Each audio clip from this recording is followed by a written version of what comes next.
Back when I was 23 years old, I lived in a small studio apartment in Chicago. It was right after I finished college, and to be honest, I was completely broke. The apartment was nothing special, just a single, drafty room on the top floor of a three-story building, but the rent was cheap and it was close to my work, which was all that really mattered to me. I had student loans piling up and no savings, so I did not have the luxury of being picky. The space was clean, functional, and most importantly, it was mine. The only window in the entire place looked out over a very narrow, dark alley. Across the way was another apartment building that looked almost identical to mine. The alley between the two buildings was incredibly tight, barely wide enough for a single car to squeeze through, and during the day, it got almost no sunlight. At night, it was absolutely pitch black. At the time, that did not really bother me much. I was working very late nights, bartending at a busy lounge on the north side of the city. I usually got home around 2:30 or 3 in the morning, meaning the city was completely quiet by the time I walked up my stairs. Once I got inside, I would kick off my shoes, turn on the overhead lights, make a quick meal, and zone out on my phone until I finally fell asleep. It was a simple, repetitive routine, and for the first month, nothing felt out of the ordinary. But then one night, everything changed. I had just walked in, turned on the overhead light, and was walking toward my kitchen counter when I thought I saw a quick flash of movement in the window directly across the alley. It was just a flicker, like a curtain twitching. I froze for a second, staring hard through the glass. But when I looked again, there was nothing. The window was dark and completely still. I shrugged it off, thinking that maybe I had just startled a neighbor who happened to be looking out their window, or maybe it was just a draft in their old building. The next night, it happened again. The moment I flipped my lights on, I saw the curtain shift in that same window. This time, I was absolutely sure of what I saw. I saw a human hand pull the curtain back just slightly before letting it fall back into place. I could not see the person behind it because the lights in that apartment were completely off. It was just a sliver of movement in an otherwise black void. But the reason this really caught my attention and made my stomach drop was because I had never once seen the lights on in that apartment. I had always assumed that nobody lived there. That night, I did not sleep well at all. Over the next week, I started paying much closer attention to that window. Every single night, without fail, the curtain would move within seconds of me turning on my lights. It was subtle but unmistakable. It was the exact same sequence of events. There was a slow parting in the curtain, a brief glimpse of the dark space beyond it, and then the curtain would close again. I began testing it to see if it was just my mind playing tricks on me. Some nights I would leave my lights completely off and sit silently on my couch near the window, peering out into the darkness. When I did this, absolutely nothing happened. The window across the alley remained completely still, but the very second I stood up and turned on even a tiny dim light, the curtain across the alley would immediately shift. Someone was actively watching me. I tried to find a logical explanation, but the timing was too perfect to be a coincidence. I asked my landlord about the unit across the alley, and he told me it had been vacant for months. He even laughed and joked that I was being paranoid. I considered calling the police, but I felt like reporting someone possibly looking at me through a window in an empty apartment sounded ridiculous. There was no crime, just a terrifying feeling that grew worse every single night. Then one night, everything escalated. I came home around 4 in the morning after a very long shift. When I reached my door, I noticed a crumpled note stuck in the doorframe. I pulled it free and unfolded it. It simply said, "Hey," written in messy blue ink. My legs went weak. My mind immediately flashed to the empty apartment across the alley. I ran inside, locked the door, and looked across. The curtain was drawn, and there was no movement. I immediately called my friend Jamie. Panicking, she told me to come over right away. I grabbed a backpack, stuffed some essentials into it, and got out of there. The next day, I confronted the landlord again and demanded to see the vacant apartment. He hesitated, but eventually agreed to meet me there with the key. The place was thick with dust and completely empty, with bare walls and creaking floorboards. But in the back room facing my window, there was a single metal folding chair. It was positioned directly in front of the window. Whoever had been watching me had access to a locked, vacant apartment. The police were called, but nothing came of it. The realization that my paranoia was correct made me physically sick. I moved out that week. To this day, I have no idea who was watching me, how they got in, or how long it would have gone on if I had not found that note. I sometimes wonder if it was the landlord, but I doubt he would have left the chair there if he was the stalker. I still dream about that dark window, and sometimes I wake up in a cold sweat, absolutely certain that someone is still watching me. But as terrifying as it is to realize you are being watched in a crowded city, it is a completely different kind of nightmare when it happens in the middle of nowhere. When I was 12 years old, my family moved to a very rural area in Oregon, miles from the nearest town. We lived on a large plot of land, surrounded by incredibly dense pine forest. It was quiet, peaceful, and completely isolating. The house itself was built in the 1940s and had the typical old house features like creaky floors, a dark, creepy attic, and a detached, run-down shed that sat about 30 feet from our back door. The shed was packed with old rusty tools and junk from the previous owner. My dad always kept saying he was going to clean it out, but he never did. For the most part, we stayed away from it. The first time I noticed something strange was on a quiet weeknight close to midnight. I was awake, reading a book with a flashlight under my covers, when I suddenly heard our dog Max barking uncontrollably outside. Max was a golden retriever, super friendly but very alert. When he barked like that, it meant something was wrong. I crept out of bed and peeked out the window. The motion sensor light by the back door was on, casting long shadows across the wet lawn. Max was facing the shed, barking into the darkness. I could not see anyone, but Max would not stop. I just watched him for a bit until he finally calmed down, and then I went back to bed. The next morning, we found deep boot prints pressed into the damp dirt between our house and the shed. My dad dismissed it, saying it was probably just a neighbor or a passing drifter, but I could not stop thinking about it. Over the next few weeks, Max barked at that shed multiple times. Every time we would look outside and find nothing, but the footprints would be back, and they always led directly to the shed, never away from it. One night, around 2 in the morning, I woke up to the sound of footsteps on the gravel path outside my bedroom window. I froze in my bed, barely breathing. The footsteps stopped for a moment and then resumed, moving toward the shed. I peeked through the blinds, and the light by the back door flickered on. For just a second, I saw a tall man standing next to the shed door. He was wearing a dirty gray coat, and his face was completely obscured by shadows. Then the light went out. My heart pounded against my ribs as I backed away from the window. I woke my parents, and my dad grabbed his rifle and ran outside, but the man was gone. The footprints were fresh though, leading right up to the shed. This time, my dad decided to check inside, but all he found were rusty tools and old tarps. He added a new padlock and reinforced the doors. For about a month, things were quiet. Then Max went missing. We searched everywhere through the thick woods, up and down the gravel roads, and even asked our distant neighbors, but he was gone. I was completely heartbroken, holding out hope that he was just lost. That night, I could not sleep at all. Around 3 in the morning, I heard our back door creak. I got out of bed and tiptoed into the hallway, finding my dad already up with his rifle. We moved to the back door just as the motion light flickered on. Standing by the shed was the man again.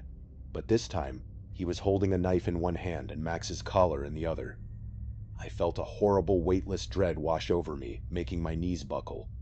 My dad shouted and raised his rifle, but the man turned and sprinted into the dark woods. We called the police, and they searched the area, but they found no trace of him. What they did find inside our old shed, however, made me physically sick. The floor had been cleared of junk, and someone had carved disturbing symbols and crude images into the hard dirt. In the corner was a pile of animal bones. Even worse, behind a false panel in the shed wall, the officers found a backpack filled with stolen items, like wallets, watches, and worn clothing that belonged to multiple people. Inside was also a notebook filled with pages of strange symbols, incoherent rambling, and detailed drawings of our house and our family. It was a clear message that he had been watching us. We decided to leave immediately. While we were packing our things, I looked out my window one last time. Just beyond the police tape, about 10 feet into the tree line, I saw the man's face staring directly at me. I screamed for my dad, who ran outside and fired several rounds into the dark woods. We drove away a few days later, relocating to a much less remote area. We never found out who he was, but I will never forget that face in the trees. The move was incredibly fast and chaotic, but none of us cared about the hassle. We just wanted to be as far away from those woods as possible. We never got closure about what happened to Max, and the thought of those other wallets and watches in the backpack still haunts me. Now, some people believe that escaping deep into the wilderness is the perfect way to get away from the dangers of the world. But sometimes the woods hide things that are far more terrifying than anything you could ever find in a busy city. In the summer of 2018, my friends and I planned a weekend camping trip in the Blue Ridge Mountains. The group consisted of Abby, Marcus, his younger brother Tim, Tim's girlfriend Hannah, and me. We were all in our early 20s, fresh out of college, and extremely eager to unplug from our phones, our social media, and our busy lives. We picked a highly remote spot, deep in the national park, where the trees grew thick, the air smelled of pine and damp soil, and there was absolutely no cell signal for miles. The first night was completely normal. We hiked in with our heavy gear, found a beautiful, secluded clearing near a quiet lake with just enough space for our 3 tents, built a large campfire, and cooked hot dogs and marshmallows. We spent the night telling stories, drinking, and staying up late, looking at the stars. The silence of the forest was incredibly relaxing, and we felt completely safe. But during our second night, everything started to feel completely wrong. Around 11 at night, we were sitting around the fire when Marcus suddenly went stiff and pointed toward the woods, asking if we saw that. We all looked, but nothing was there in the darkness. He swore he saw a figure duck behind a tree trunk, maybe 40 yards away. Tim dismissed it as a deer, but 20 minutes later we heard a loud, sharp stick snap in that same direction. Abby got spooked and wanted to go to bed, so we decided to call it a night. We poured water on the fire, zipped up our tents, and tried to sleep. That night I woke up to a sound that made my blood run cold. It was the sound of heavy, raspy breathing coming from just outside my tent, not even 10 feet from my head. I froze, too terrified to make a sound. I thought it might be one of my friends, but the breathing sounded like an older person who smoked too much. The breathing slowly moved from one side of my tent to the other, and then it stopped. I lay there in the dark, barely breathing, until I finally fell back asleep. The next morning, I decided not to say anything to avoid ruining the trip. But at breakfast, Marcus looked incredibly tense. He said someone had been standing outside his tent last night, walking around it multiple times.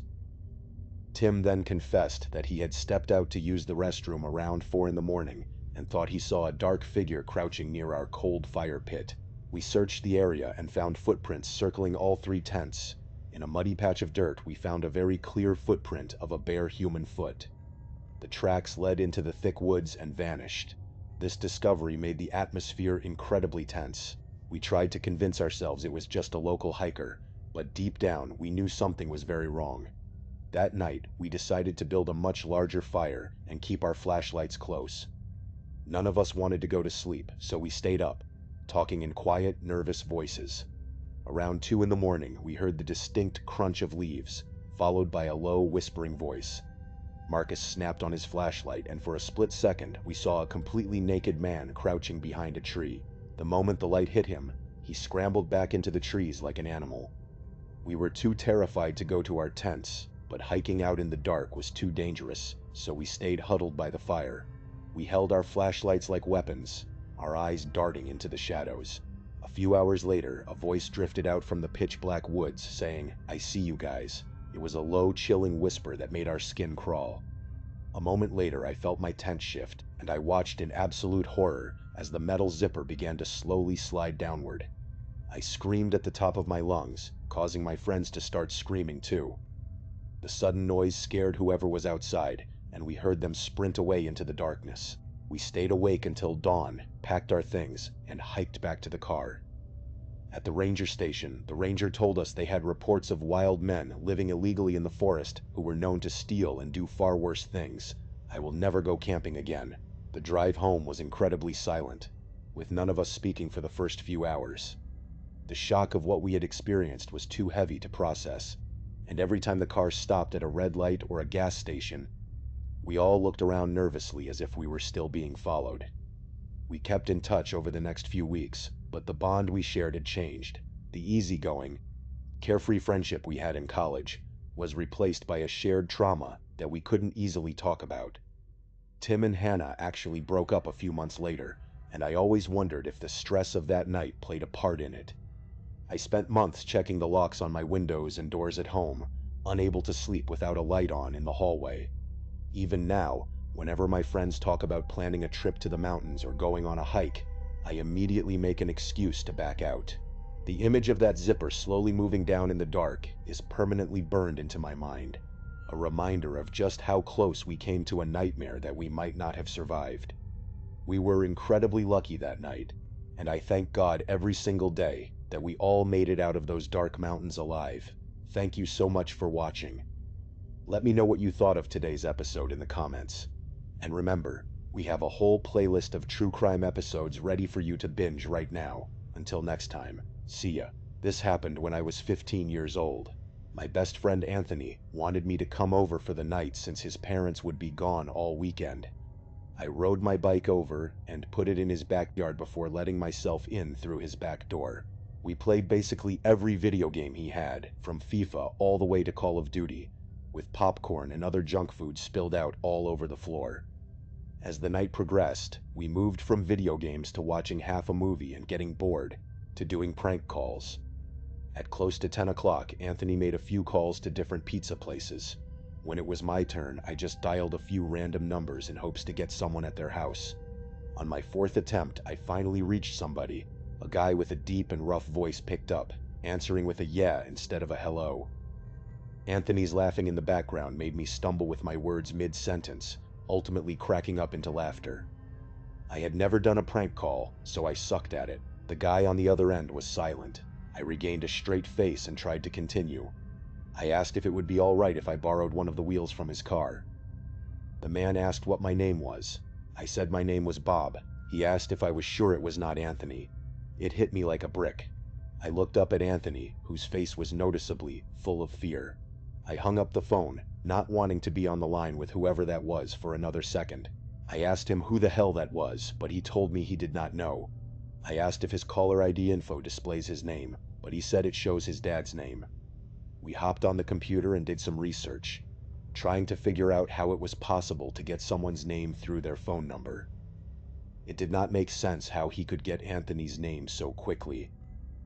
He was way too young at the time to be on any of those personal information sharing websites.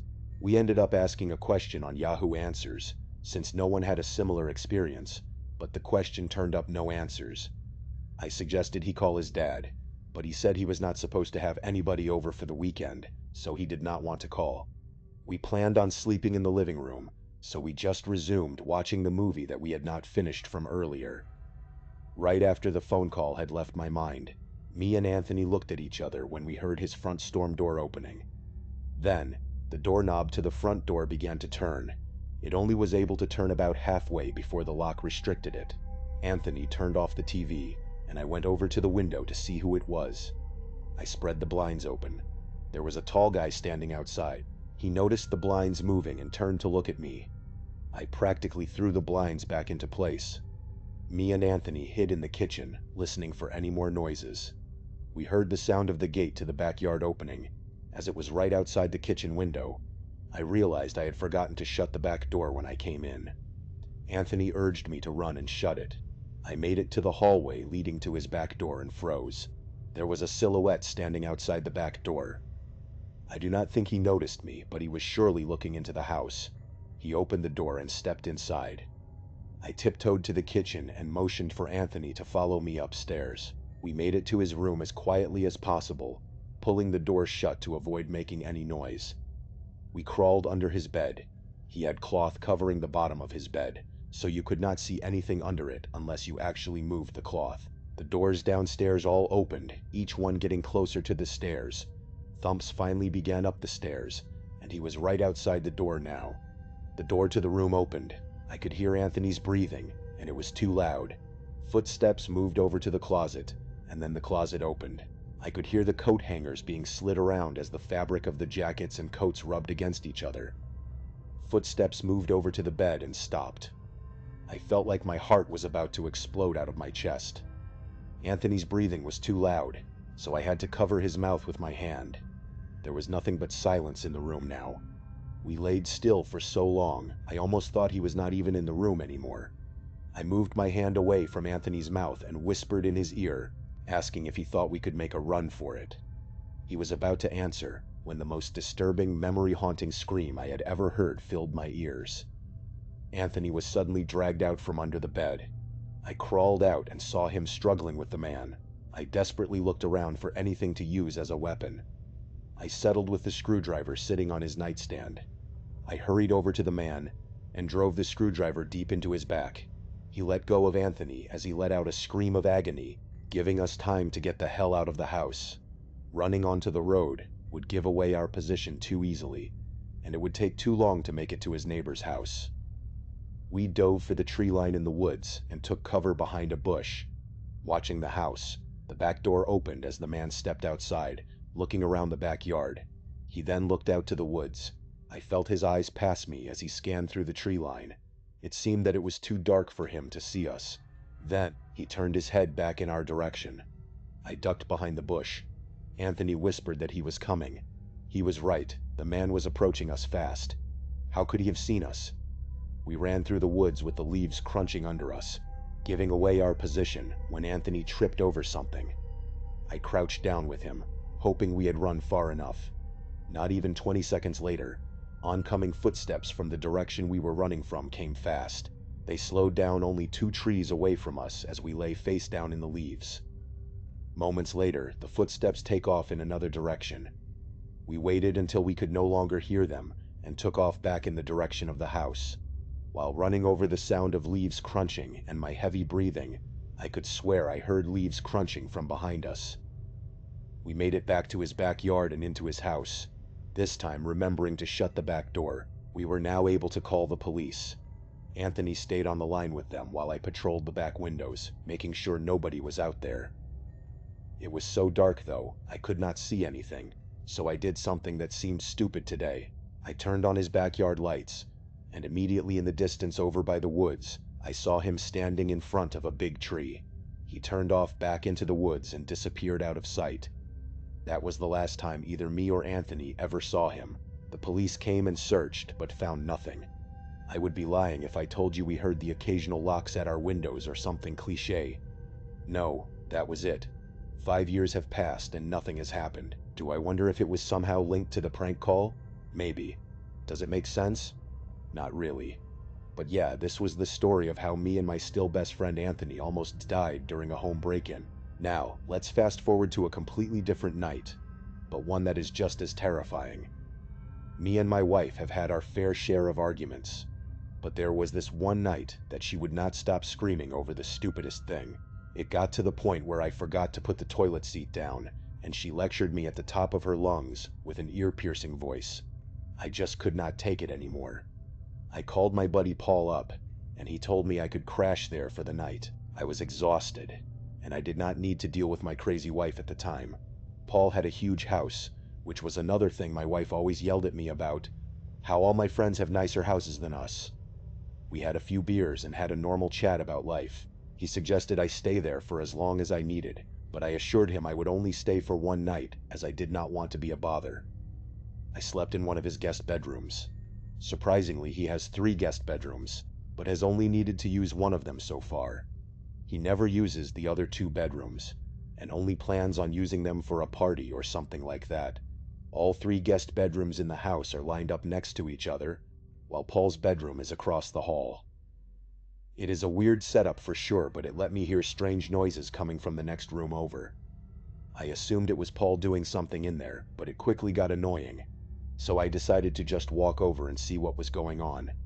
I tried the doorknob, but it was locked. I cracked the door open to Paul's room and asked him what the noise was. He was already in bed as well and did not hear anything. Upon asking why he kept the door locked, he told me he always keeps those 2 doors locked as he keeps some personal belongings in there. I warned him that there was a strange noise coming from the room, and he told me to just go back to sleep, and if I continue to hear it, to come back to him. So I did. I went back to bed, and the noises were completely gone now. A half hour passed, and I was starting to drift off to sleep at last when I heard the slightest tap on the wall. It came from the other side, the next room over. It was followed by a faint, low whispering voice. I jolted up from the bed and ran back to Paul's room. This time Paul took me seriously.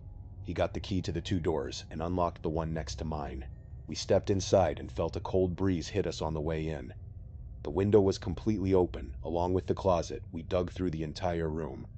The bed had marks on it as if someone were on it. The closet was full of empty bags, and his valuable belongings that were in his drawers were gone. Paul suddenly ran out to the hallway. I was confused at first, but I caught on quickly as he was checking the other room. I was right by his side as he unlocked the door to the 3rd guest bedroom, and the first thing we saw was a black figure jumping out the window onto the patio roof. Paul was about to jump out after him, but we instead both ran outside through the back door in hopes to catch him. He was gone already. It is a good thing we did not catch him, though, because what we found in this room was far more disturbing. The white sheets on the bed were stained with fresh blood. The closet had the butcher knife he had been missing sitting on the floor with a few blood spots on it, and of course, all of his valuable belongings were gone from the room. These people, most likely homeless and dangerous drug addicts, were living in his home for more than a week. It made sense of how fast his food had been disappearing lately. As far as we know, they were never caught. This brings me to the final story, my first sleepover at age 10. My friend Jordan had a huge finished basement where we played video games until late. We eventually fell asleep on the couches. I woke up later in the dark. The television was on with a blank screen, casting a very dim light. In the far corner by the stairs, I noticed a very tall, dark object. It almost reached the ceiling. Suddenly, the television shut off completely, plunging the basement into pitch-black darkness. I shut my eyes in sheer terror and stayed motionless, trying not to make any sound. The next morning, I woke up to frantic screams from upstairs. It was Jordan's mom. We ran up to find his mom crying as his dad searched the house. He found no signs of entry or forced locks on any windows. Years later, Jordan admitted his mom saw a tall, dark figure standing by her door that night. I am absolutely certain that was the exact same creepy shadow thing I saw in the basement. Something was definitely in that house with us. Thank you so much for watching. Let me know what you thought of today's episode in the comments. And remember, we have a whole playlist of true crime episodes ready for you to binge right now. Until next time. See ya. We think of police officers as authority figures, the ones who have control over every situation. But when they get called out to a scene in the dead of night, they have no idea what is actually waiting for them. They step into dark alleys, abandoned buildings, and thick woods, completely blind to the dangers lurking in the shadows. Today, we are sharing 4 haunting stories from former police officers who walked into routine calls only to come face to face with things that defied explanation. Our first story takes us to Floyd County, Georgia. Imagine being a police officer patrolling the quiet dirt roads late at night. For this officer, it was just another slow shift. The kind of night where the minutes feel like hours, and the only sound is the hum of your patrol car engine. The dirt roads in this area are flanked by dense, suffocating woods on both sides. There are no streetlights out here, just the high beams of your cruiser cutting through the pitch black. And then, as the officer was slowly driving down one of these isolated roads, he saw a sudden flash of movement. Right on the left side of the road, a figure suddenly leaped from the shoulder directly into the thick trees. It happened so fast that the officer only caught a glimpse of the person's lower half before they vanished into the darkness. The officer stopped his car. He turned the vehicle slightly to angle his spotlight directly into the spot where the person had disappeared. He stared into the trees, but the woods were too dense. He could not see anything. Now, most people would probably keep driving, but the problem was, it was this officer's job to investigate. He could not just leave it alone. So, with a heavy feeling of unease in his chest, he put the car in park and stepped out into the cool night air. The woods were dead silent. The officer reached down and put his hand on his holster, ready to pull his gun at a moment's notice. He began walking slowly toward the tree line, his flashlight beam bouncing off the trunks. At this point, the tension was incredibly high. And then, the classic sound of a dry branch snapping echoed from behind a large oak tree. The sound was so close and so sudden that the officer almost bolted back to his car. But instead, he took a deep breath, stood his ground, and yelled out into the darkness, ordering the person to step out into the light. To his surprise, a figure slowly stepped out from behind the tree. But what made the officer freeze was what this person was wearing. They had a strange, creepy mask covering their entire face. The officer immediately drew his weapon and pointed it at the masked figure. He yelled out, ordering them to raise their hands, take off the mask, and step forward slowly. The figure complied with the first part. They slowly raised both hands into the air, but they refused to take off the mask. They just stood there, staring at the officer through the eye holes. The officer, trying to assert his authority, raised his voice even louder, demanding that they remove the mask immediately. The figure looked as if they were about to reach up and pull the mask off. But then, they suddenly paused. They glanced quickly to their left, and then looked right back at the officer. In that exact moment, the officer heard the distinct sound of heavy footsteps rustling through the dry leaves to his right. He swung his gun over, his heart hammering against his ribs. He yelled out as loud as he could, commanding everyone in the woods to show themselves with their hands up. He was absolutely terrified. And then, another figure stepped out from the darkness. This person was also wearing a mask. But the problem was, this second person was holding a large, heavy axe in their hand. Before the officer could even process this, more rustling sounds began echoing from every single direction around him. Footsteps were coming from the left, the right, and from deep behind the trees. The officer spun around in a panic, trying to track the movement. Within seconds, he was completely surrounded. There were at least 10 strangers, all wearing different masks, standing in a large circle around him. The only opening left was a narrow path directly behind him, leading back to his patrol car. Half of these masked individuals were holding axes, pipes, and other weapons. The officer stood there, his gun raised, but he was completely paralyzed. There were too many of them. If he fired a shot, he knew they would overwhelm him in seconds. He felt a wave of nausea wash over him.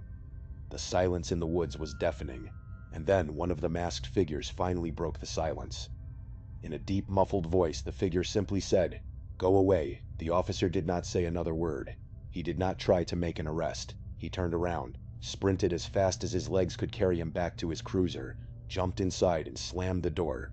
He locked the doors, put the car in drive, and sped down the dirt road at high speed. As he drove, his hands were shaking so badly, he could barely hold the steering wheel.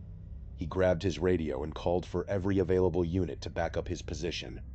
A short time later, a massive search squad arrived at the scene. They flooded the woods with powerful lights and search dogs. But by the time they got there, the entire group was gone. There was no trace of the masked figures left behind. The officer would later develop a chilling theory about what happened that night.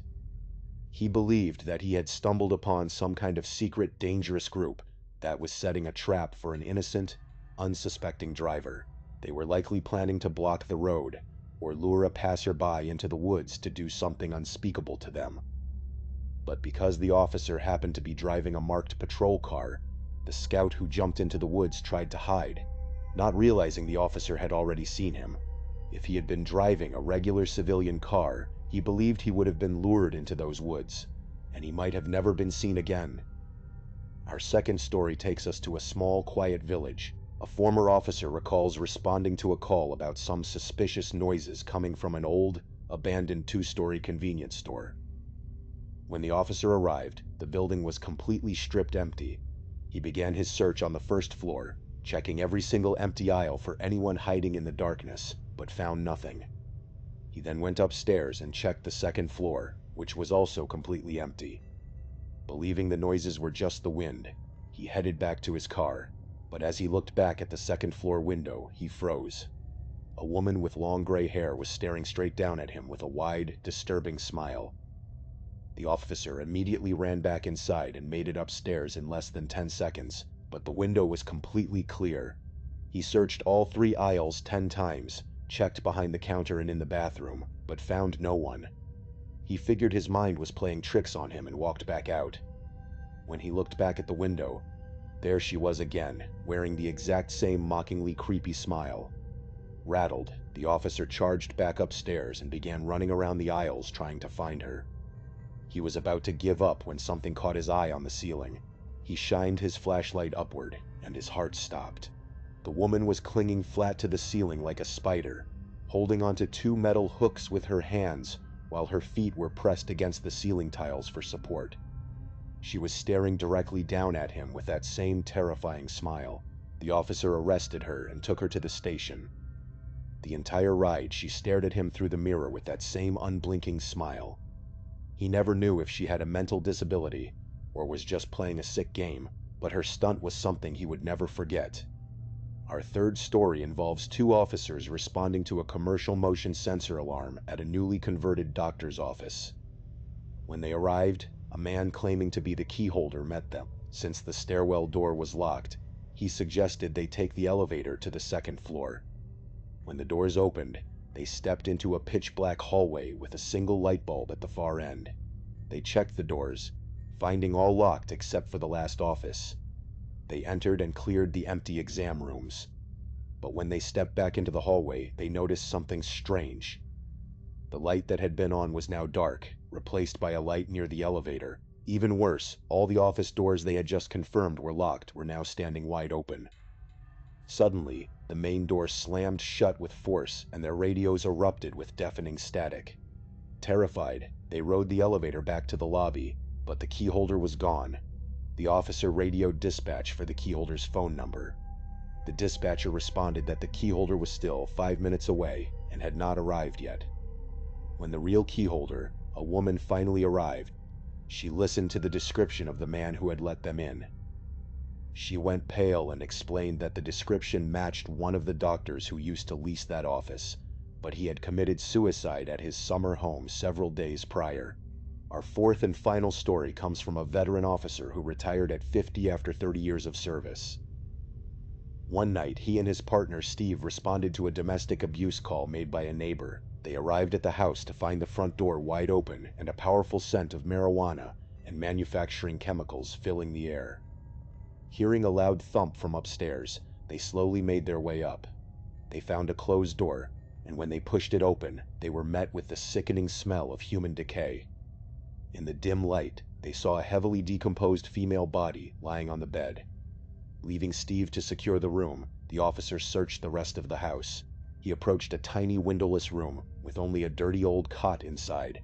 Finding it empty, he was about to turn around when Steve let out a terrifying scream. The officer rushed back and saw a shirtless, wild-eyed man lying flat on top of a tall dresser, trying to press himself against the ceiling. Before they could arrest him, a hand reached out from under the bed and grabbed the officer's ankle, trying to pull him down. The officer stomped on the arm, pulling out a frail, drug-addled woman. They handcuffed both of them and began leading them out. Suddenly, a third man burst from an attic door, charging down the stairs with a raised knife. Steve reacted in a split second, shooting the attacker dead just 2 seconds before he could strike. It turned out the house was an active crack house, and the deceased woman on the bed had been killed by the shirtless man over drug money. The man was sentenced to life without parole, and the woman received 30 years. Steve never regretted his actions, knowing he had saved his partner's life and removed a dangerous threat from the world. Thank you so much for watching. Let me know what you thought of today's episode in the comments. And remember, we have a whole playlist of true crime episodes ready for you to binge right now. Until next time, see ya. I love the sound of falling snow. It is kind of like watching lightning or seeing a shooting star. It is just one of those unique things you have no control over, that does not always present itself, but when it does, it is a real treat. I am not really the hiking type, but when it is snowing out, I just cannot help myself. We have all got those irresistible cravings that we cannot explain. This happened during one of those snowy nights. I live in a very woodsy area. It is not really in the deep woods per se, but it is close enough that you can feel the isolation. If I wanted to access an expansive, dense forest, I would only have to drive a few minutes down the road. I did not have any major obligations the next day, so it was either a Friday or a Saturday night. I think it was probably a Saturday, because I remember being slightly hungover from going out with some friends the previous night. It also was not supposed to snow that night, which I remember specifically because I have a habit of checking the weather obsessively during the winter months. I was sitting in my room reading a book when it just started snowing abruptly, as if someone had just casually flipped a giant switch in the sky. I did not even notice it at first because I was so engrossed in my reading, but by the time I realized what was going on, There was already a considerable amount of snow on the ground. Without thinking too much, I instantly knew what I wanted to do. I wanted to take a snow walk. So that is exactly what I did. The spot I drove to is pretty secluded for the most part.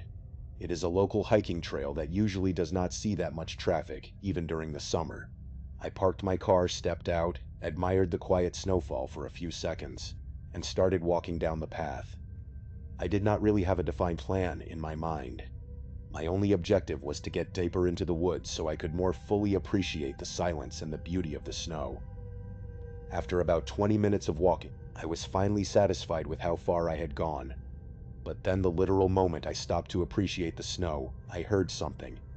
It was something that definitely did not belong out there in the middle of a frozen forest. It was a child's voice. It took me a few moments to even process what I was hearing. Just as I was telling myself that my mind was playing tricks on me, I heard it again. It was the sound of a little boy yelling, "Hi." I know that sounds pretty benign, but it was just so freaky in the moment.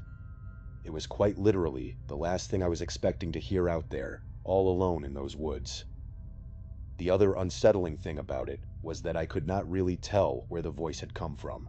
It sounded like it could have come from a number of different directions at once, if that makes any sense. I whipped my head around, but there was no one there. I kept looking around frantically, but there was absolutely no one in sight. Just as I was about to head back to my car, I heard the voice again.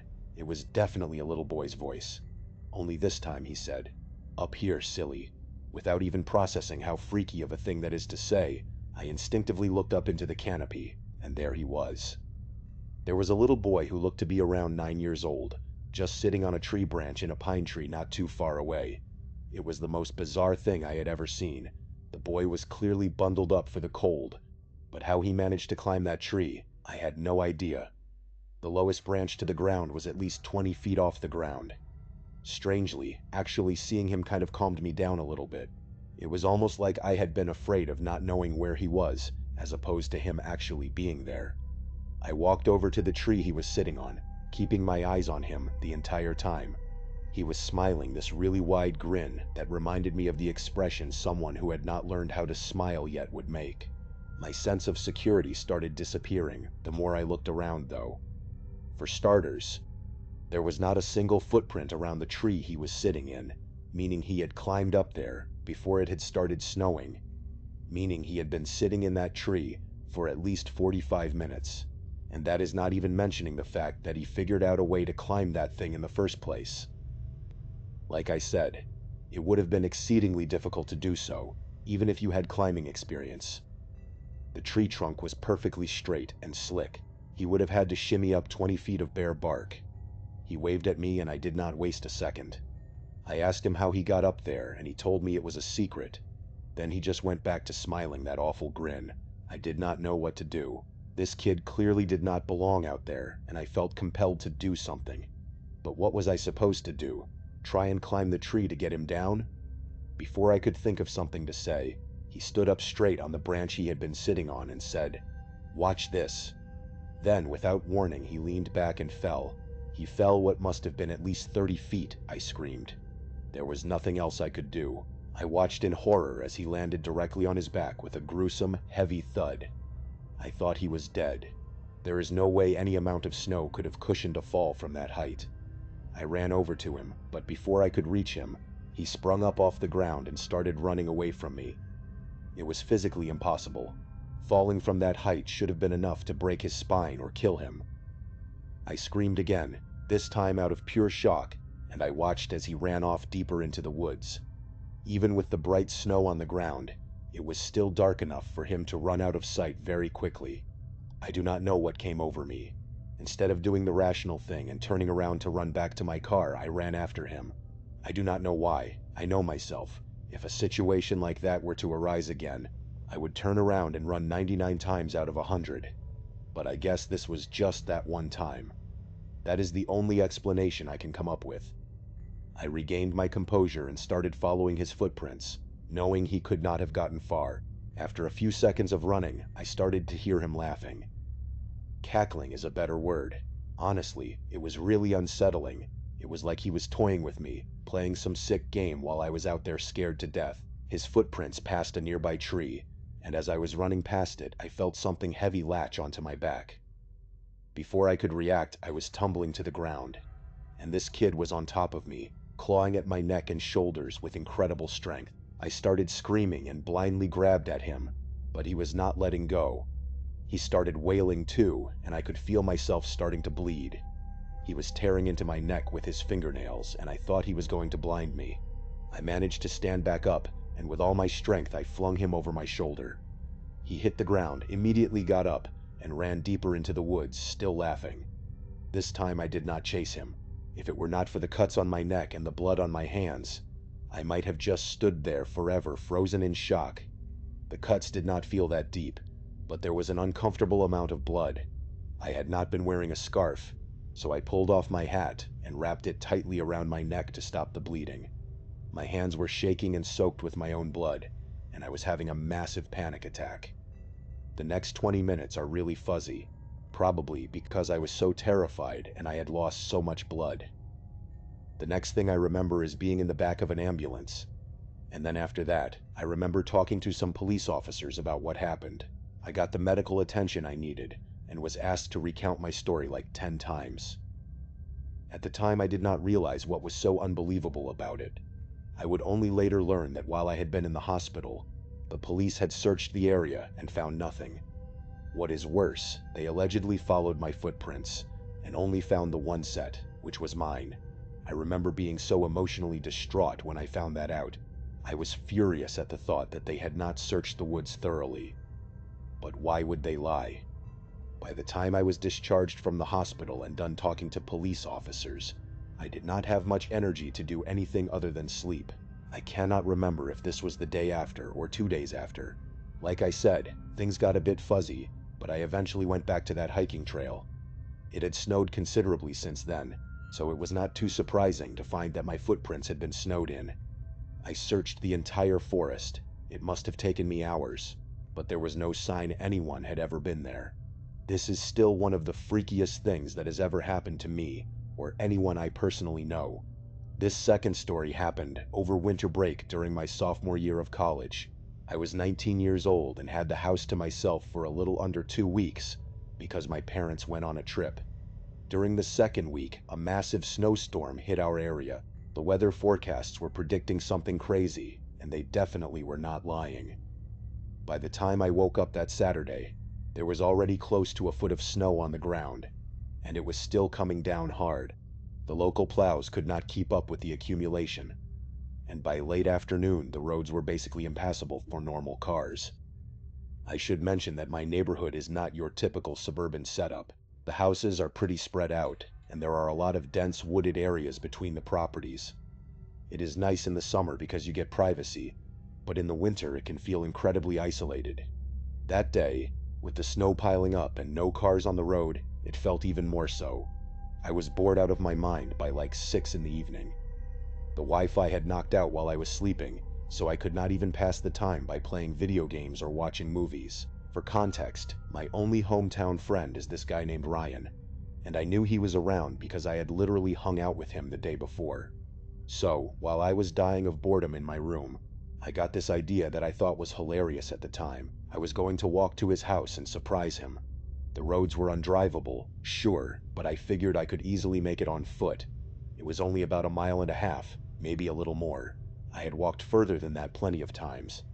Looking back, it was a pretty stupid idea, but I was 19 and bored, and thought it would be funny to just show up on his doorstep covered in snow. The first part of the walk was actually kind of nice. The snow had stopped falling by then, and everything was covered in this thick, clean white blanket.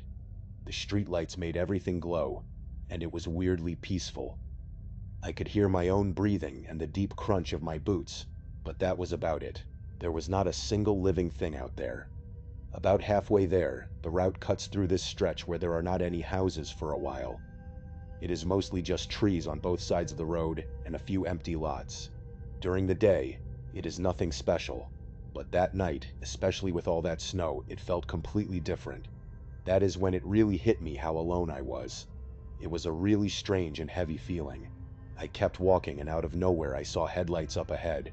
The lights were pretty far off, but they were coming from the direction I was headed. I stopped walking and watched them get closer.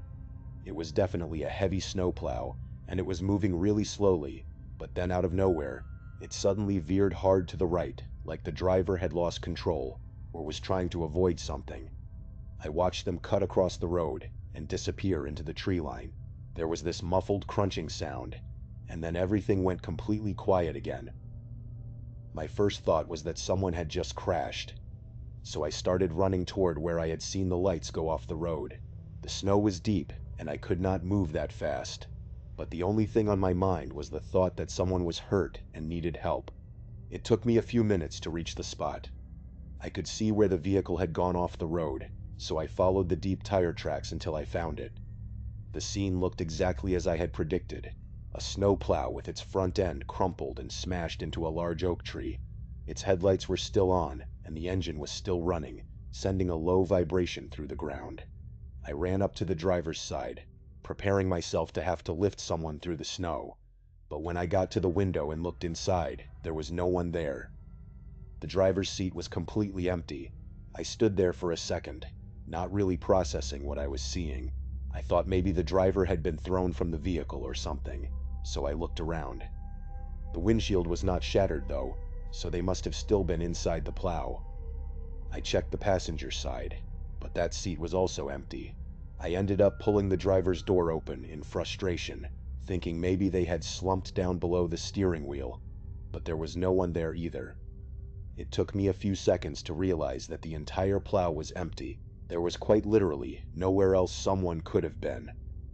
I remember just standing there in the snow, staring at this wrecked snow plow, with its headlights still on and its engine still running, feeling like something was very, very wrong. There were no footprints leading away from the truck. Whoever had been driving the thing had just vanished. It is hard for me to describe what I felt next. I got this sudden, overwhelming sense that I needed to leave immediately. It was not a thought so much as a physical feeling, like something in my gut was forcing me to get out of there. I trusted my gut and backed away from the plow. As I was walking back the way I had come, I heard a voice ring out from somewhere behind me. It was a man's voice and he was yelling for help. I wanted to turn around and help. That was my goal in the first place. But every instinct I had was screaming at me to keep moving. I started running, and as I got further away, I heard the voice yell out one more time. It sounded much closer the second time, like impossibly close. No one could have moved that fast through such deep snow. I did not turn around. I ran the entire rest of the way to Ryan's house. The joke was pretty much ruined at that point. I must have looked insane when his mom answered the door. I explained what happened, and Ryan's dad ended up calling the police. In the time it took the police to get out there and back amidst all that snow, Ryan and I had gone back and forth about what I had seen probably a dozen times. He kept asking if maybe I imagined it, or if maybe the driver had walked away before I got there. But I knew for a fact that my eyes had not been playing tricks on me. When the police got to Ryan's house, they revealed something horrifying. Apparently, they had not found any tire tracks on that road at all. They had searched the entire road, but there was no sign that a plow had ever even been there. The officer actually accused me of making the entire thing up, and I had to argue my case. I was practically begging them to believe me. The officer ended up just leaving, and there was nothing I could do about it. I stayed at Ryan's house that night. I did not want to walk back home in the dark, and honestly, I do not think I could have even if I wanted to. The next morning, after the plows had finally cleared the roads, Ryan's dad drove me home. I have thought about that night a lot since then, and every time I do, I come to the unfortunate conclusion that what happened to me is just one of those unexplainable things. I guess it is possible that I hallucinated the whole thing, but that terrifies me just as much. This third story is about Sebastian, who goes by Sebi. This happened back when he was a sophomore in high school, which was about 7 years ago now. He went to a private school in a nearby city, which meant he had to commute on public transportation every single day. He had to take a train in the morning and another train in the afternoon. It sounds tedious, but honestly, he did not mind it. Most of his friends lived in the same general area, so they would all ride together. And it became this great social thing where they would just hang out and talk during the commute. It was actually one of the hidden benefits of private school. getting people accustomed to commuting early in life. CB was a runner back then, doing track in the spring and cross-country in the fall. During the off-season, he would catch the train right after school let out around 3, and it would be pretty empty. Usually, it was just the same group of high schoolers heading home. But during the season, practice would not wrap up until after 5:30, which meant by the time he got on the train, it was packed with commuters heading back to the suburbs after work. Luckily, his two best friends, Charles and James, also ran track and lived on the same train line, so he was not completely alone during those late rides. One night after track practice, it started snowstorming the moment their train left the station. It was midwinter, so night is definitely the right term, even though it was not even 6 yet. And snowstorm is also the right term, because it went from 0 to a full-on blizzard in like 5 minutes. They found out while they were on the train that theirs was the last one operating on that track. The weather forecast was predicting a massive storm, and they were not letting any more trains leave the station after us. The snow only got worse. At one point, the three of them were genuinely wondering if the train was even going to make it to each of their stops. And even so, they quickly realized there was no way their parents could drive to pick them up. The roads were already a mess. So, even if they made it to their respective stations, they would have no choice but to walk home. For James and Charles, that was not a huge deal. They were practically next-door neighbors in a pretty lively, dense part of town. Plus, their houses were not that far from the station. For CB, though, it was different. His station was isolated.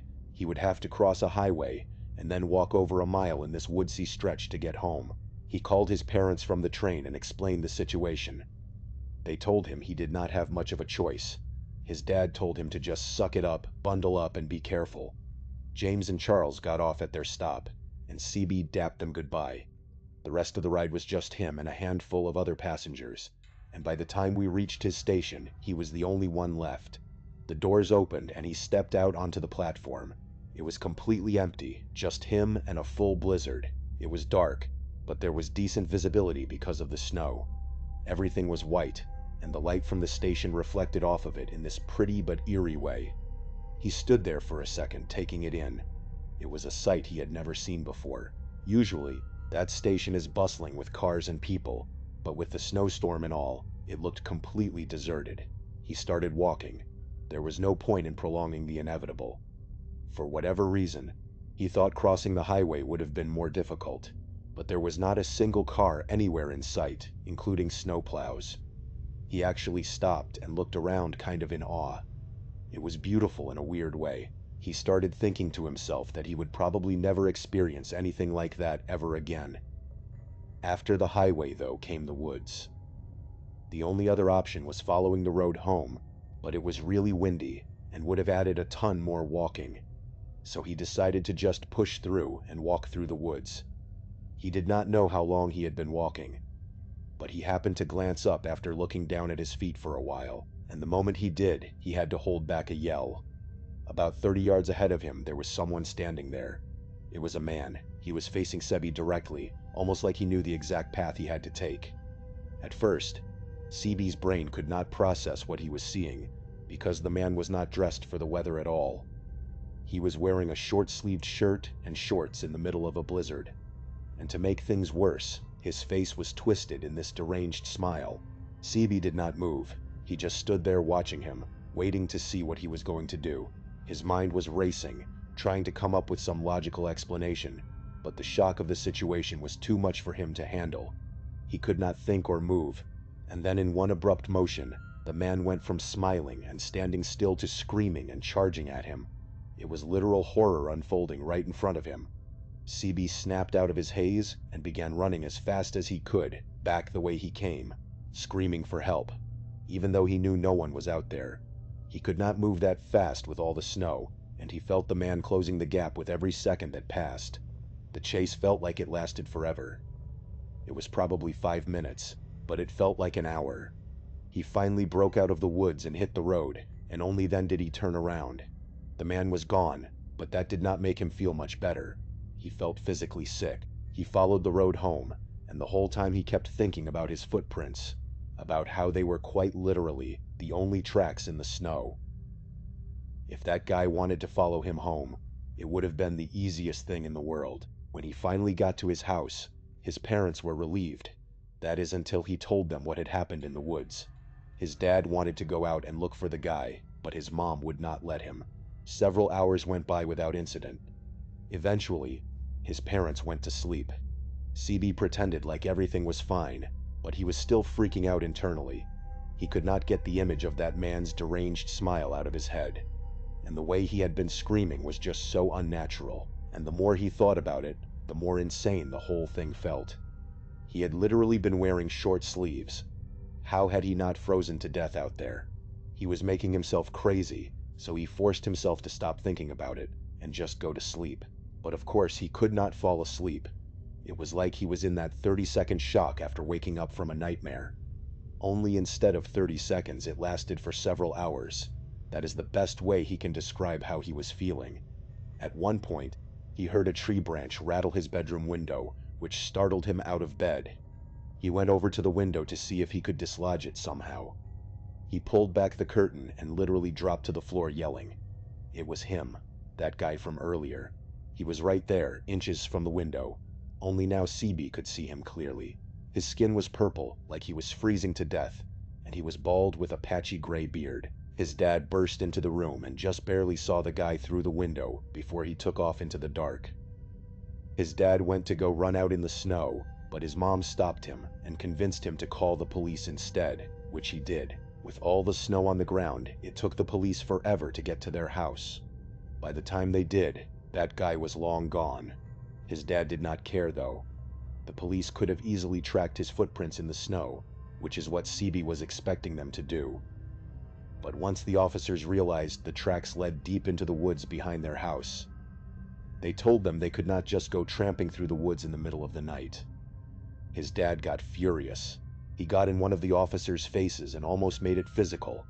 In the end, the officers literally left without doing a single thing. Nothing ever came of it. The police never bothered to follow up, and CB never saw that man again. For all he knows, he froze to death somewhere behind his house. But for weeks after that, he was absolutely terrified to be in his own home. He still has absolutely no idea how to explain what happened that night. Thank you so much for watching. Let me know what you thought of today's episode in the comments. And remember, we have a whole playlist of true crime episodes ready for you to binge right now. Until next time. See ya. Has never felt that level of primal fear again. For most kids, the thrill of playing Ding Dong Ditch is something you grow out of by the time you reach high school. 526 Chars P10. Usually it is a game for younger kids.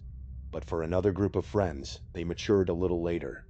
They were 16 years old, juniors in high school, living in a quiet middle-class suburb. The houses in their neighborhood were basic, cookie-cutter homes that all looked pretty much the same. But there was one house a few blocks away that stood out from the rest. It had an old, archaic architectural style that did not match any of the other homes.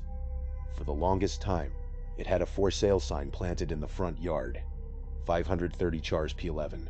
Eventually, the sign disappeared, but even after a year had passed, nobody ever saw anyone living there. The lawn was never mowed, and there were never any cars in the driveway. On a quiet weekend night, 3 friends named Joel, Eric, and the narrator decided they wanted to play Ding Dong Ditch on this specific house.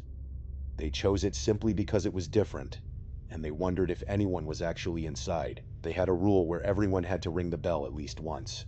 Joel volunteered to go first. 522 Chars, P12. He walked up to the porch, pressed the button, and then ran back to the bushes. He told the others that the doorbell did not seem to be working, so he decided to go back and knock. He made loud knocking motions, pounding on the door, and then dived into the bushes. They waited for a full minute, but there was no response.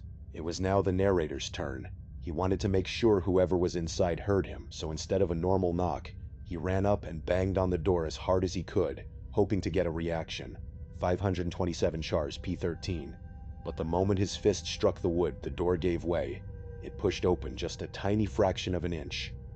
The sudden movement gave the narrator a near heart attack. He turned and sprinted back to the bushes, crouching down next to Joel and Eric. They stared at the front door, expecting an angry homeowner to step out. But nobody came. The door simply remained slightly ajar, open just an inch or two. It turned out the door had not been latched properly, and the force of his knock had caused it to drift open. 521 Chars, P14. With no cars in the driveway, the boys began to wonder if the house was completely empty. A foolish teenage curiosity took over. They decided that since the door was open, they would go inside and look around. The narrator led the way, slowly pushing the door open and creeping into the dark living room. The room was almost entirely empty, save for a couple of old wooden chairs and an outdated coffee table sitting in the center of the floor. The only light came from the streetlights and the moon shining in. 525 Chars, P15. They quietly made their way into the kitchen, and that was when they were hit by a horrific smell. It was a putrid, foul odor that filled the entire space. They tracked the smell to the refrigerator. When they opened it, they almost gagged. Inside was a collection of old, expired, and rotting food. The smell was a sickening mixture of long-spoiled milk and decaying meat. The refrigerator was not even plugged in. Seeing this, the boys decided to go upstairs and explore the rest of the dark, silent house. 522 Chars, P6. They were much less quiet now, thinking they had the entire place to themselves. There were several rooms on the second floor. All of the doors were closed, which added a creepy atmosphere. The three boys split up, each entering a different room. The narrator walked into a bedroom where the door was already open, assuming Joel or Eric had already been inside. The room was empty, except for an old nightstand in the corner. He could see dust outlines on the floor where a bed had once been, but then he heard a sound. 525 Chars, P17. Suddenly he heard a soft creaking sound. The room was large, but there was nobody else in there with him. However, he noticed a massive dark hole in the plaster wall opposite him. It was a gaping opening that led directly into the crawl space. It was pitch black inside the hole. The narrator walked closer, thinking his friends were trying to scare him. But as he drew nearer, he heard the distinct sound of slow, heavy breathing coming from the darkness. Thinking it was Joel or Eric, he called out their names. 524 Chars, P18. But his heart stopped when he heard both of their voices call back from entirely different rooms down the hallway. He realized with absolute terror that whoever was breathing inside that wall was not his friend. Most people would have run immediately, but curiosity froze him. His friends entered the room behind him, which gave him a false sense of security. He took another step forward. He was probably 2 feet from the hole in the wall when someone's arm reached out from the darkness and grabbed his collar. 524 Chars, P19. The arm reached out and started yanking on his shirt. His friends came to help, and Joel clawed at the wrinkly, pale arm until it let go. The moment the narrator was free, they bolted downstairs and out the front door, running into the street without looking back. They wanted to call the police, but they realized they had technically committed breaking and entering, and they did not want to get into trouble. They kept the secret to themselves, wondering who was actually living inside those dark, decaying walls. 529 Chars, P20. When you are asleep in your own home in the middle of the night, you expect to be safe. Hearing a sudden sound, like a doorbell ringing or a phone buzzing at 3 in the morning, is enough to send a cold shiver down anyone's spine. This is exactly what happened to a homeowner in July of 2020. He was a man who did not like to run his air conditioning very much, preferring to leave his bedroom windows open with a large box fan running on full blast next to his bed. It was very late, and he was asleep. 521 Chars, P21. He was suddenly startled awake, but he did not know what had woken him up. He thought he heard a faint, distant dinging sound, but the loud hum of the fan made it hard to be sure. He reached over and switched off the fan, sitting in the silence of his dark bedroom, listening closely. Nothing happened. He figured he had just been dreaming. So he turned the fan back on and lay his head back down, trying to sleep. But just a few moments later, the sound came again. He quickly switched the fan off once more. 522 Chars, P22. This time there was no mistaking it. It was his doorbell. He looked at the clock on his nightstand and felt an immediate sense of unease. It was 3 o'clock in the morning. Who could possibly be at his front door at this hour? Feeling defensive, he quietly slipped out of bed, went to his closet, and grabbed a wooden baseball bat. He made his way down the stairs, stepping carefully to avoid making any noise. He crept to the front window and peeked out through the blinds. There was nobody on his front porch. 521 chars P23. Hoping to scare off whoever was playing games, he opened the door and stepped out onto his wooden deck. The street was empty and silent. He assumed it was just some local teenagers playing a late-night game of ding-dong ditch. He went back inside, closed the door, and locked it, but he was too angry to go back to sleep. He sat on his couch in the living room, waiting. After a few minutes of total silence, he decided the kids had gone. He started walking back up the stairs, but the doorbell rang again, 509 P24. He ran down the stairs and threw the door open, but the porch was empty. Furious, he grabbed his phone and dialed 911, explaining that some kids were repeatedly ringing his doorbell. The operator, however, was not very helpful, saying the kids would eventually get bored and leave. This did not make him feel any better, but he went back upstairs. He turned his fan back on high to drown out any further noise, trying to calm down. But then, a sudden, loud sound made him jump. It sounded like water hitting the glass. 524 chars P25. He looked over and saw water spraying violently against the glass. Someone was standing in his yard, using his garden hose to spray his bedroom window. The spraying stopped after a few seconds. The homeowner was frozen in his bed, terrified that if he moved, whoever was outside would hear him. He wanted to reach for his phone, but his body would not cooperate. Then, a voice cut through the darkness. It was not the voice of a child. It was a deep, menacing adult voice, telling him to come outside to his backyard shed. 523 chars P26. The homeowner's heart raced. He realized this was not a group of teenagers playing a game. This was something far more dangerous. He cautiously crept to the window and looked down into the dark backyard, but he could not see anyone. He grabbed his phone and called 911 for the second time. Hearing the panic in the man's voice, the operator promised to dispatch officers immediately. While waiting, the homeowner decided to move to a safer part of the house. He went downstairs to his den, which was on the ground level. 523 chars P27. He looked out the den window toward his shed. In the dim moonlight, he could see that one of the heavy shed doors had been swung completely open. He stared at the dark opening of the shed, waiting, but then he heard a soft, distinct creaking sound. It did not come from the backyard. It came from right beside him. He looked toward the door that led from the den into the garage. He watched in horror as the door slowly began to swing open. He knew it was not the wind. Someone had entered his garage. 501 chars P28. Someone was pushing the door open, stepping inside his living space. The realization sent him into a panic. He ran out the front door and stood on his driveway, waiting desperately for the police. Within minutes, a police cruiser pulled up. The officer had the homeowner wait by the car while they called for backup. Once 2 more officers arrived, they searched the entire house and the backyard shed. They found that the intruder had escaped through the back of the property just before they arrived, leaving him completely shaken. 535 chars P29. The homeowner was left realizing how easily a simple late-night disturbance can mask a terrifying, life-threatening situation. He made a vow to always double-check every lock, knowing that some games are not games at all. 223 chars P30. Thank you so much for watching. Let me know what you thought of today's episode in the comments. And remember, we have a whole playlist of true crime episodes ready for you to binge right now. Until next time, see ya. 215 chars. Let's sum these up. 535 plus 530, 520e plus 5528 plus 52020e plus 527 plus 520d1 plus 524. We use our mobile phones every single day of our lives to communicate with the people we love. We send quick updates, check in on family members, and coordinate plans. But sometimes, a simple text message can become the start of a living nightmare. Today, we are looking at 3 real-life horror stories where a mobile phone became a window for absolute terror. Our first story is about a teenage girl named Emily.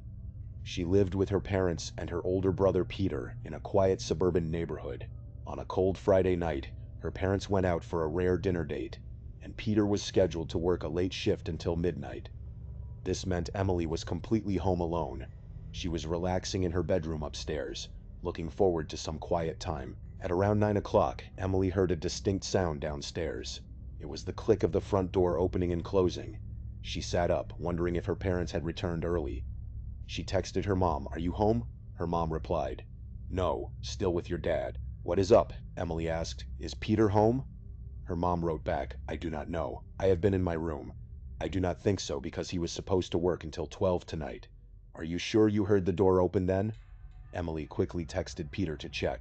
Peter replied almost instantly that he was still at work. Emily froze. If her parents and brother were out, then who was in her house? She crept to her bedroom door, cracked it open, and peered down the stairs.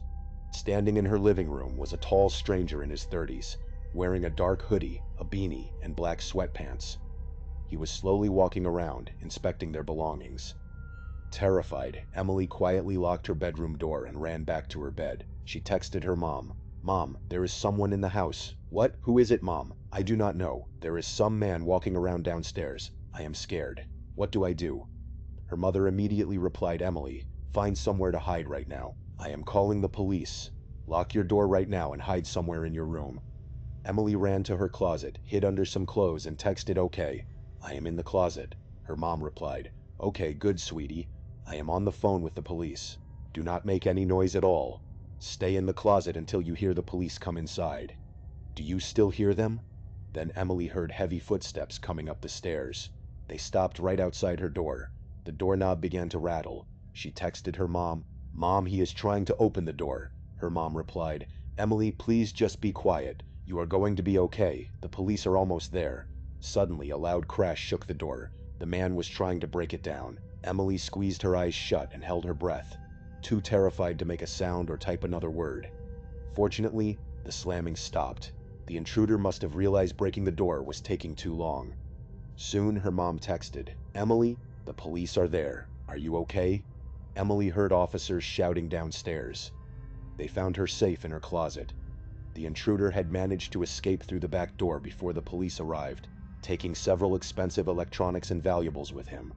But because Emily had acted quickly, hid, and stayed quiet, she survived the night without being harmed. She called her mother to let her know she was okay, and her parents rushed home. It was a terrifying reminder of why keeping your doors locked is so critical. Our second story takes us to another home, where a young woman we will call Amanda was about to experience a very different kind of home invasion.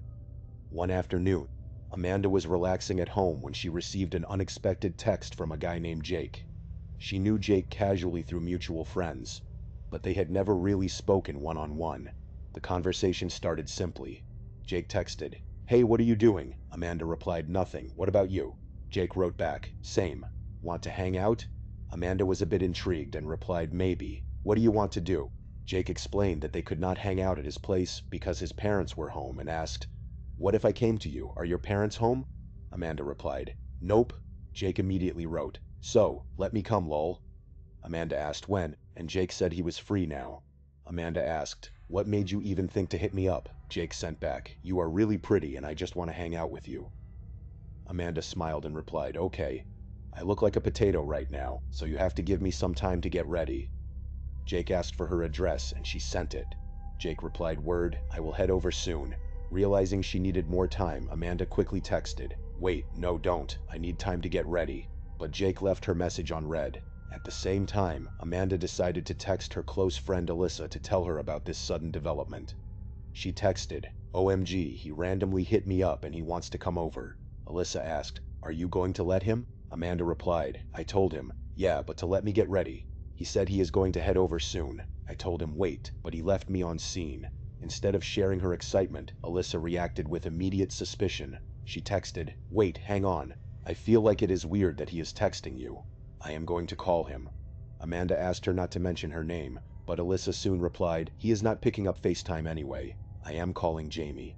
This is weird. Amanda asked why it was so weird, and Alyssa replied, Because I know he wouldn't just text you like that. You see, Alyssa knew that Jake was on the verge of officially dating another girl in their friend group, and he would never randomly message Amanda to hang out. Alyssa called Jake's sister Jamie to find out what was going on. A few minutes later, Alyssa sent a text to Amanda that read, OMFG, and then called her immediately. On the phone, Alyssa explained that Jamie had just revealed that Jake actually lost his phone the previous morning during his run, and his Find My iPhone was disabled. Amanda felt a wave of horror. The person she was texting was not Jake. It was a complete stranger who now knew she was a young girl home alone, and he had her exact address. Just then, her phone buzzed with another text from Jake's number. "I am here. I am at the door." Amanda froze. She crept to the front door and looked through the peephole. Standing on her porch was a hooded figure, staring directly back at the peephole. Amanda knew she had to act fast. She texted the stolen phone. "I know this phone was stolen. I called the cops already. They are almost here. You better get out of here and never come back or you will be sorry. We also have you on video camera, so wave hello." Through the peephole, she saw the stranger read the text, freeze for a moment, and then quickly run away. The police later used the phone's identification number to track it to a man living a town over, who was arrested and prosecuted. Our final story involves a single mother named Marissa Rivera. Marissa was fast asleep in her bed at around 1 o'clock on a Friday night when she was suddenly awoken by her phone vibrating on her nightstand. On the screen was a series of frantic text messages from her son. John, the text read, "Mom, I need help. I got into a car accident. Can you come pick me up? I think I injured my elbow. The damage is pretty bad. I do not know what to do." Marissa sat up, her heart pounding with worry. She quickly replied, "Please tell me you are joking. Are you okay?" The reply came back. "Yes, my elbow just hurts," Marissa asked. "Where are you?" the sender replied. "At the intersection of Roberson Street and Humphrey Lane by Longley Supply." Marissa asked, "Is Kevin with you?" The text said, "No, I am alone," Marissa replied. "Okay, just stay there. I am coming." Marissa began rushing around to get ready to leave, but as she was grabbing her keys, she remembered that John had location sharing enabled on his phone. To make sure she went to the right spot, she checked the tracking app. But when the map loaded, Marissa froze in complete confusion. The blue dot representing John's phone was not at the distant intersection. It was pulsing right inside her own house. She walked down the hallway to John's bedroom and pushed the door open, but his bed was empty. Feeling a deep and growing sense of absolute dread, she decided to call her other son, Kevin, who was also out that night. Kevin answered the phone, sounding very intoxicated. Marissa asked him if John was with him. Kevin laughed and said yes, and then John's voice came over the speaker, sounding much more sober, saying, "Hi, Mom." Marissa asked them about the car accident and the text messages. The boys were completely confused. They explained that there was no accident, and that John had actually lost his phone earlier that night. A chilling realization hit Marissa. If her sons were safe miles away, and John's phone was currently inside her house, it meant a complete stranger was hiding somewhere in her dark home, actively texting her to lure her away. Even worse, she had been talking to her sons on speakerphone right in the middle of her quiet house. Her voice had been echoing through the hallways. The intruder hiding in the dark had heard her entire conversation and knew she had just discovered the truth. Marissa did not waste any time. She quietly slipped out of the front door, ran to her car, locked the doors, and drove a safe distance down the block before calling the police to report a break-in. When the police arrived and searched the house, the intruder was gone. The officers discovered that an office window had been forced open. It was easily liftable, and large enough for a person to fit through. The intruder must have heard Marissa's realization, and escaped through the window right before she fled. John's phone location updated one last time down the block before going completely dark. The family never found out who was behind the break-in, but it served as a terrifying lesson about the absolute importance of keeping a passcode on your phone to prevent strangers from gaining complete access to your personal life. Thank you so much for watching. Let me know what you thought of today's episode in the comments. And remember, we have a whole playlist of true crime episodes ready for you to binge right now. Until next time, see ya. Imagine being 14 years old, having a sleepover at your best friend's house, and expecting nothing but a night of video games and junk food. It was a typical weekend night. The mother of the 15-year-old friend was working a late shift, and his father was at the gym, leaving the two boys completely alone in the house. They were upstairs in the bedroom, eyes glued to the television screen, playing video games with the volume turned up. Everything seemed perfectly normal, but then they heard a sound. It was a faint scraping noise, followed by a slight banging. At first, they did not think much of it. The friend owned a dog, and they figured the dog was just wandering around, scratching at a door, or playing with a toy. They ignored the noise and kept playing. Minutes passed, and the sounds started up again. This time they were much louder and more persistent. It did not sound like a dog playing anymore. It sounded deliberate. The boys decided to pause their game and go check on the pet. They walked out of the room and looked down the hallway, only to realize the dog was fast asleep, lying completely still right outside his parents' bedroom door. It was nowhere near where the noises had been coming from. A wave of dread washed over them as they realized something, or someone, was making those sounds. Fearing that a home invader was trying to break inside, the two boys rushed to find some protection. They went into the kitchen and grabbed a couple of knives, then found a pair of flashlights. Armed and terrified, they began to search the upper level of the house. They checked every single room, throwing open closet doors and shining their lights into the dark corners. Nothing was there. They slowly crept downstairs, keeping their lights off as much as possible to avoid drawing attention to themselves. They searched the entire ground floor, but again, they found absolutely nothing. The boys stood in the quiet house, trying to figure out where the noise could have come from. That was when they decided to check the backyard. This was a strange choice because the backyard was completely fenced in, and directly behind the fence there was a steep drop-off. It was a dangerous cliff-like slope, making it nearly impossible for anyone to climb up from that side. Still, they needed to be sure. They unlocked the back door and stepped out into the cool night air. They swept their flashlights across the lawn, but the search came up completely empty. There was no one in the backyard. The 14-year-old narrator was not satisfied. He convinced his friend that they should check the front of the house and walk all the way around the perimeter of the fence. They walked out the front door and decided to split up to cover more ground. The friend went to the left, and the narrator went to the right. As the narrator walked, he realized the right side of the fence connected directly to the neighbor's property. He turned back around to meet up with his friend, but when he looked over, he saw his friend standing completely frozen. His flashlight was shining directly toward the thick woods, right near that steep drop-off at the back of the property. The narrator walked over, feeling a cold chill, and aimed his own flashlight in the exact same direction. The bright beam cut through the darkness and illuminated a horrifying sight. A man, dressed entirely in black from head to toe, was standing perfectly still in the woods, staring right back at them. The moment the light hit his face, the narrator screamed at his friend to run. They bolted back inside the house, slammed the door shut, locked it, and dialed 911. A few minutes later, 2 police officers arrived. They searched the property, went into the woods, and looked around the drop-off, but they found no sign of the stranger. They told the boys to stay inside, lock all the doors, and call them back immediately if anything else happened. The boys' parents, who had been contacted, instructed them to stay downstairs on the couch just to be safe. About an hour passed. The boys were sitting in silence, trying to calm their racing hearts. Suddenly the friend turned to the narrator and asked if he had seen that. The narrator asked what he was talking about. The friend whispered that someone had just shined a light through the window right over the fence. A second later, the narrator saw it too. A bright beam of light cut directly through the glass, sweeping across the dark living room.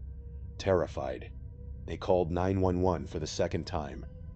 The officers returned quickly, but once again, their search turned up nothing. Later that night, the friend's father finally got home. The boys took him out to the backyard to show him where they had seen the light. As they stood there in the dark, they all distinctly heard the sound of heavy footsteps walking nearby. The father tried to calm them down, claiming it was probably just a hunter navigating the woods. The boys went to bed, but they could not shake the feeling that they were being watched. 2 weeks later, the narrator returned to his friend's house for another sleepover. The parents were working late again. They tried to laugh off the previous incident, joking about the hunter in the woods. The friend let his dog outside to go to the bathroom. While they were talking, the narrator decided to peek out the back glass door to check on the dog. Through the darkness, he saw a head peeking over the fence. Staring right at the house, they quickly called the dog inside, locked the door, and ran upstairs to the bedroom. A few minutes later, they heard noises again. The narrator looked out the bedroom window and saw the exact same figure peeking over the fence. They grabbed their knives and flashlights, went back into the yard, and aimed the light toward the fence. The beam illuminated the distinct outline of a human head. They ran back inside and called 911. The police arrived, searched the area for 5 minutes, and left when they found nothing. The boys did not want to call the parents because they were afraid they would not be believed. But 2 hours later, they heard a massive booming sound. It was the loudest banging they had ever heard, starting on the left side of the house and moving rapidly toward the front door. Panic took over. They grabbed the dog, ran into the parents' bedroom, barricaded the door, and retrieved the father's gun. They called 911 again, but the police found no one. The intruder had vanished into the night, never to return. This kind of terror is not unique. In the summer of 2008, another 14-year-old boy named Jesse was having a sleepover with his friend. They were in the living room, playing Call of Duty on the television, enjoying the fact that Jesse's parents were away for the night. They were being as loud as they wanted, eating junk food, and lost in the game. Eventually, they decided the narrator would stay over. Jesse went upstairs to use the bathroom, and the narrator went downstairs to call his mother in private to get permission. When the narrator walked back upstairs, he found Jesse standing in the hallway, looking completely confused and pale. Jesse asked why he was downstairs, explaining that he thought he had just heard someone moving around in the spare bedroom right next to the bathroom. The narrator assured him that he had been downstairs the entire time making a phone call. Jesse's face filled with concern. He walked slowly toward the bedroom door, put his ear against the wood, and then cracked it open. The room was dark, but there was enough ambient light to see that it was empty. They figured they were just being paranoid, turned the game back up, and went back to playing, but then the match ended. As the game transitioned to a silent loading screen, the living room fell completely quiet. In that sudden silence, both boys froze. They heard a distinct, human grunt coming from the upstairs bedroom they had just checked. Jesse quickly muted the television. They listened closely. The house was dead silent now. Jesse whispered that whoever was up there must have stopped making noise the moment the television went quiet, meaning they were listening to them. Jesse whispered that they needed to escape through the back door immediately, as it would be much quieter than using the front door. They crept out of the house and into the backyard. Once safe outside, Jesse dialed the police. For some reason, the narrator turned on his phone flashlight and aimed it up at the window of the upstairs bedroom. His heart dropped.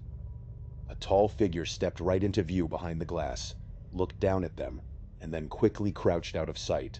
The boys took off running down the street. They only returned when they saw the flashing red and blue lights of a police car parked outside. As they waited by the car, they saw a man walk out from the side of the backyard. He was massive, around 6'5" in his mid-40s, walking incredibly fast while trying to remain silent. They screamed for the officers, but the man disappeared into the darkness. Inside the house, the police found a giant cloth bag pulled from under the bed with clothes missing, money stolen from the desk, and the computer turned on. The intruder had been living in their shadows. In that same summer of 2008, a 12-year-old boy was sleeping over at his friend Calvin's house in a rural part of New Jersey.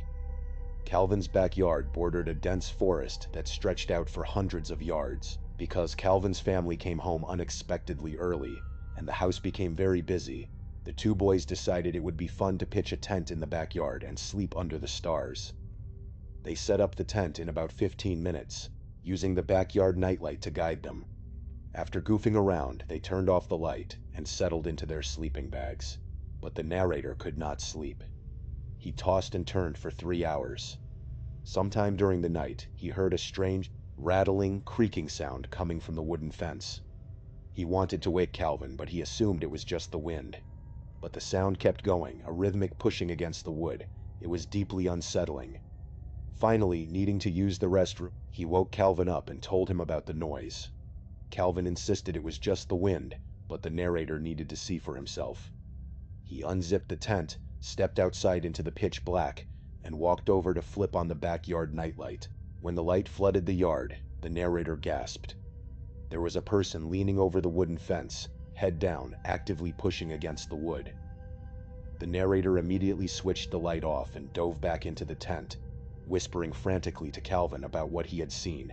Suddenly, the creaking noise stopped. The yard was dead silent. Calvin suggested they make a run for the back door of the house. Calvin unzipped the tent door, scrambled out, and suddenly let out a blood-curdling scream. The narrator jumped out right behind him and sprinted for the house, not daring to look back. Once safely inside, the narrator asked Calvin why he had screamed. Calvin, trembling, said that when he stepped out of the tent, a man was standing right next to them, within arm's reach, watching them sleep.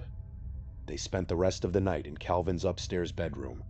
Even with the window closed, the narrator could still hear the distant, faint creaking of the fence being pushed in the dark.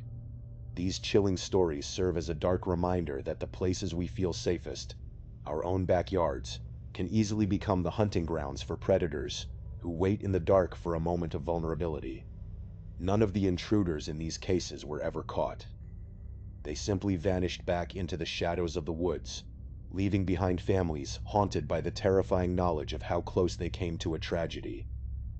It truly makes you wonder how many times we are being watched from the darkness without ever realizing anyone is there. Thank you so much for watching. Let me know what you thought of today's episode in the comments. And remember, we have a whole playlist of true crime episodes ready for you to binge right now. Until next time, see ya. In high school, keeping up with friends online is everything. For most teenagers, apps like Snapchat are just a normal part of daily life. You use it to send quick photos, share jokes, and keep in touch. But a few years ago, the app introduced a feature called Snap Maps. If you had it turned on, anyone on your friend list could see your exact location on a map in real time. Most people did not think twice about it. They just wanted their friends to see they were busy or hanging out somewhere cool. It seemed like a fun, harmless way to stay connected. But the truth is, this simple feature was about to turn several teenagers' lives into absolute living nightmares. At this school, there was a kid named Zach. Zach had been a socially awkward reject since elementary school. No one really knew if he had any specific issues, but everyone agreed there was always something off-putting and unpleasant about him. One cold December day, the narrator got a notification that Zach Meister added him as a friend on Snapchat. The narrator decided to add him back because he was just too friendly of a person. That was his first mistake. Minutes later, Zach sent him a picture and a video. The narrator waited a few hours to show as much disinterest as possible before opening them. When he finally did, it was weirder than he thought. The first picture was of the narrator sitting in the lunchroom. The video showed the moment the bell rang and everyone got up. The camera zoomed in on the narrator, recording him as he left the lunchroom. The caption at the bottom read, "A cute ulul." The narrator ignored it, even though he was close to unfriending him. Later that night, the narrator was watching television in his bedroom and messaging other friends. Suddenly, a message from Zach popped up. By reflex, the narrator tapped the notification. Immediately opening the chat, the message from Zach asked a direct question. "You live on Mason Street." The narrator, caught off guard, replied with a simple yes. Zach answered back instantly. This time, the narrator decided he would not open the chat. He planned to leave it unread for a long time. But Zach did not stop. He kept sending message after message, and then he started sending pictures. The narrator turned his phone screen down on his desk, turned off his television, and went to sleep, hoping the silence would discourage Zach. The next morning, the narrator woke up and immediately felt a freezing draft. He looked up and saw that his bedroom window was wide open. He looked over to his closet, and the door was wide open too. He mumbled to himself in confusion, because he knew he had closed both of them before going to bed. He picked up his phone and saw a long list of new notifications from Zach. A terrible feeling settled in his chest. He opened Snapchat and went straight to Zach's messages. There was a series of photos. The first was a picture of the sidewalk outside. The next was a picture of the narrator's house. Then, a picture of the bedroom window from the outside. The next photo was taken through the window, showing the narrator asleep in his bed. The next photo showed Zach standing inside the bedroom. The final photo was taken from inside the closet, looking out at the narrator sleeping in his bed. Zach had actually climbed through his window, walked around his room, and stood inside his closet while he slept. There were also many text messages. Zach asked why it took so long to answer, and said he was going to come visit because the narrator had his snap map turned on. He wrote that he liked watching people sleep. The narrator screenshotted the chat, but did not think to screenshot the disappearing photos in time. He blocked Zach and told his parents. His dad immediately contacted the police, which turned into a big investigation that got the school involved. Apparently, Zach lived with a single alcoholic father, which explained a lot. The screenshots of Zach admitting he found the narrator via snap maps served as enough proof to get him charged with juvenile breaking and entering. No one ever saw Zach at school again after that, and it was assumed they moved far away. But this was not the only time a high school student found themselves targeted through the app. In another town, a different student had been using Snapchat for about a year to share funny moments from his daily life. At his school, there was a notorious student named Alex. Alex was known for acting like a complete psycho, once even putting a dead rat in another student's locker as a prank. Because of his bowl cut and extremely pale skin, students called him Vampire Bill. He had a long history of school suspensions for aggressive behavior. One afternoon, the narrator of this second story was playing video games when his phone buzzed. It was a notification from Alex. The narrator did not remember adding him, but he realized they were connected on the app because he had put his Instagram link in his bio, which contained his snap code. He put his phone down and kept playing his game. Once his character died, he picked up his phone to see what Alex had sent. It was a highly zoomed-in photo of a door handle and a locking mechanism. The caption simply said, "Hello." The narrator felt a chill. He knew Alex was unstable and capable of showing up at someone's house. He screenshotted the image and replied, asking why he sent it. Alex immediately replied with another picture. This one was a blurry photo taken through a window, looking directly into a kitchen. The narrator froze as he recognized his own family kitchen. The narrator took a screenshot of the kitchen photo and ran out of his bedroom straight to the kitchen. He looked out the window and saw Alex standing on his deck, laughing. He ran to the dining room door and threw it open. Alex was standing right there, but he was holding his hand behind his back. The narrator yelled at him to get off the property. Instead of leaving, Alex slowly brought his hand out from behind his back. He was holding a large kitchen knife.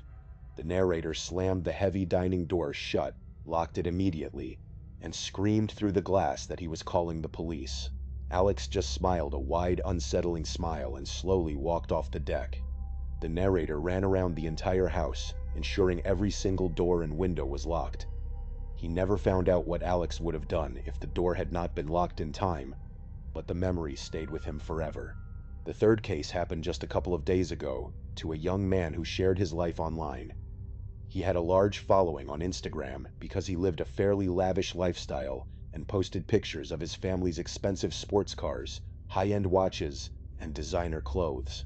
Because of this, he often put his Snapchat username in his Instagram bio, leading to random friend requests.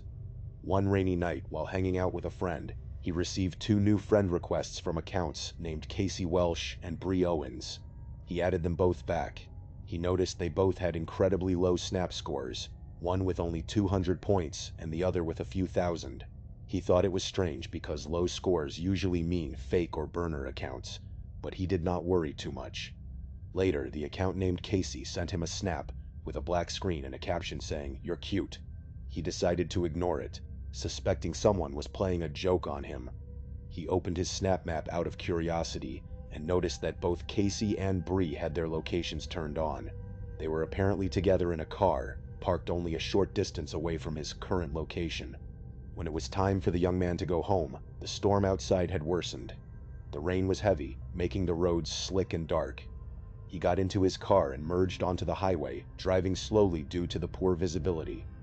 The highway was empty, except for one car that eventually pulled up directly behind him. The car stayed close, matching his speed. The narrator took his town exit, and the car behind him followed. He took a left turn onto his street, and the car made the exact same turn. He pulled into his driveway and turned off his engine. The car behind him did not pass. Instead, it slowed down right in front of his house and came to a stop. His heart began to hammer in his chest. He grabbed his phone, opened Snapchat, and looked at the Snap map. The icons for Casey and Bree were parked directly on top of his house. They had tracked him home using his own shared location. The narrator was terrified. He knew his father was home, but running across the wet driveway to the front door felt too dangerous. He decided to call the house phone instead. His father answered immediately, and the narrator screamed into the receiver, begging him to come outside. As he did, he saw the mysterious car in the street begin to reverse, aligning itself closer to the driveway. Suddenly, the front door of the house flew open, and his father stepped onto the porch. At the sight of his father, the car sped off into the darkness. The narrator ran through the rain into the safety of the house. He asked his father how he knew to come out so fast, and his father asked him who those men were. The narrator was confused. His father explained that as he opened the door, he saw at least 3 large men sitting in the car watching the house. They had used fake female accounts to lure the narrator and track his location, but the nightmare did not end there. The very next night, the narrator woke up to the sound of rustling leaves and trash cans moving outside his window. He lay frozen in his bed, to look. Then, a low voice whispered from the darkness of his room, telling him not to move a muscle. It was his father, who had been hiding behind his bed, watching the window. They waited in silence until the footsteps outside retreated and the car drove away. When we look back at these 3 cases, a terrifying pattern emerges. Social media apps are designed to bring people together, but features like live location tracking create perfect tools for stalkers and predators. In Zach's case, a simple confirmation of an address allowed an unstable classmate to navigate directly to a teenager's bedroom window and slip inside undetected.